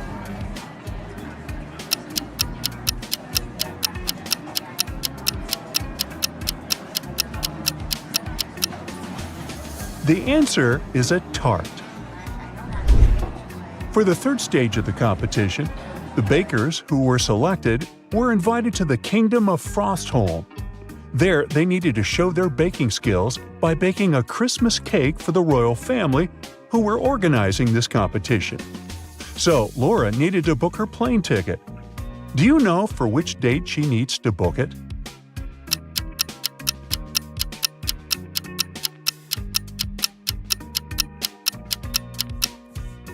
Remember the letter she got? There was a note on there at the very end, and it said Competition Stage 3 date, 24th of December. Laura checked the price of the plane ticket, but it was too expensive. However, she didn't notice the thing that might help her with the purchase. Can you spot what that is?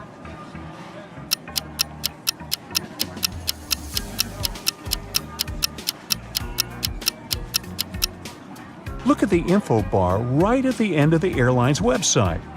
There's a sliding notification that says, "Click here to answer our riddle and get a discount." Once Laura clicked the link, this riddle appeared on her computer screen. I'm a guide without a voice that gives you the whole world in your pocket or bag. What am I?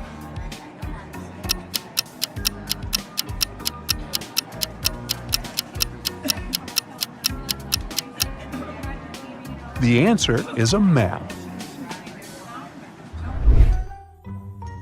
Laura flew to the Kingdom of Frostholm, where she was greeted by the butler of the royal family. He took her to the palace, where the contestants would be staying, and showed her 3 different room options. Which one should she pick?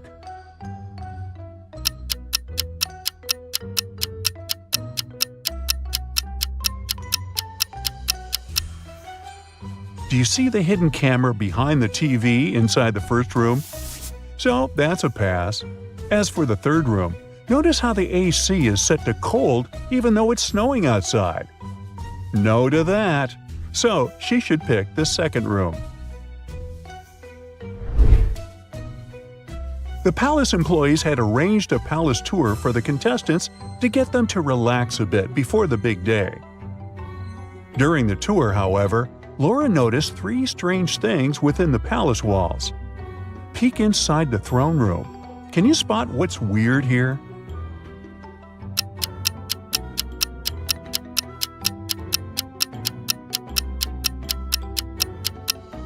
Do you see the portraits of the royal family members here above the thrones?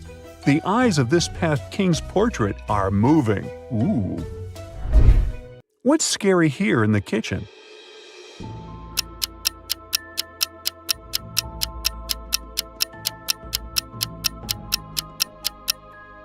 Take a gander at the chandelier. It's made of kitchen knives. And lastly, can you see what's creepy here in the ballroom?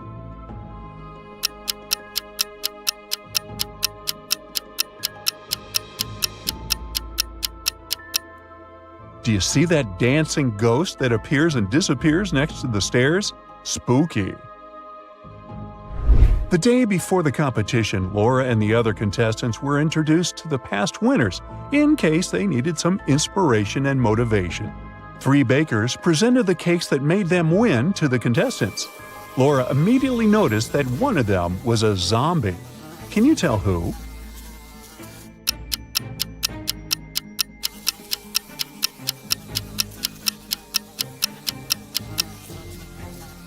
The second baker is surrounded by flies, but that just means she's a messy person, not a zombie. How did she even win? The third baker's cheeks have green spots on them, but that's just from the icing she used while making her cake. So the first baker is the zombie. Imagine the lollipop she decorated her cake with. One of them is an eyeball. Well, it was finally the big day. All the contestants were going to bake a pie, but they were told to choose what kind. There were 3 judges, and as they introduced themselves, they told the contestants what kind of pie their favorite was. Judge 1 expressed his love for chocolate pies. Judge 2 announced berry pie was his favorite. And Judge 3 said he was fond of pecan pies. However, Laura could tell one of them was lying. Can you tell who?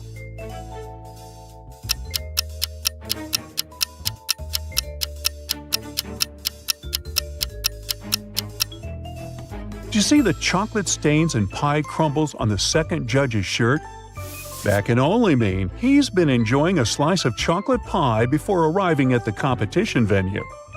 So he must prefer them to berry pies, despite what he said.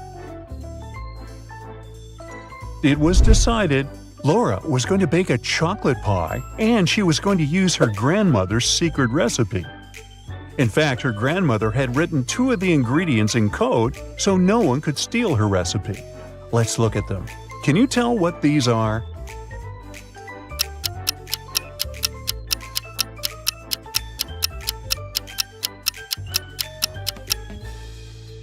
Just shift back each letter of the nonsense words by 1 in the alphabet, and you'll get the answer. So the first word decodes to sugar, and the second word decodes to cacao. The moment everyone had been waiting for was here. They were going to announce the winner. It was Laura. However, before she could claim her prize, the head judge presented her with one last challenge, a riddle to truly prove her baking wisdom. In the kitchen, I'm a king. Without me, baking's nothing. I can rise but never fall. And without my presence, your cake's too small.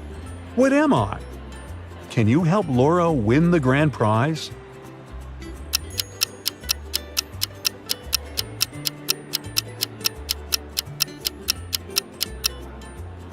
The correct answer is yeast. Now, before Laura flew back home, she wanted to explore the Christmas market of the kingdom.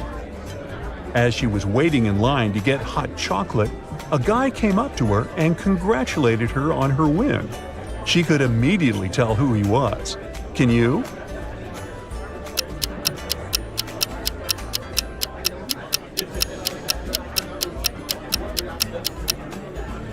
He's the prince of the kingdom of Frostholm. Let's rewind a bit to when Laura was taking a tour of the palace. The prince's portrait is here among the royal family members' portraits, so she remembers him from there. The prince said he ate a slice of Laura's chocolate pie and loved it so much he was reminded of his childhood holidays. In return, he wanted Laura to take something from the market as his thank you gift and something to remind Laura of her days here. Laura decided to pick a snow globe from the souvenir stall. Look at these 3 snow globes. Which one should you pick?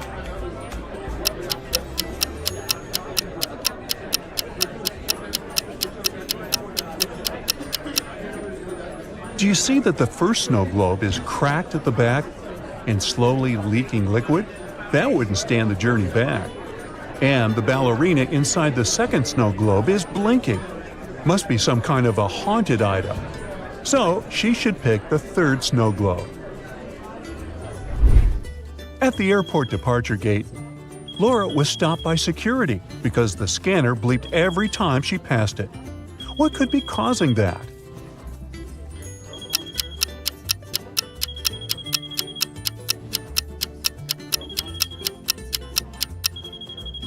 It's because of the necklace chain that is dangling from the pocket of her jacket. But she didn't have anything like that. When she checked it to figure out who it belonged to, she noticed that the heart-shaped pendant had a message from the prince to her inside it.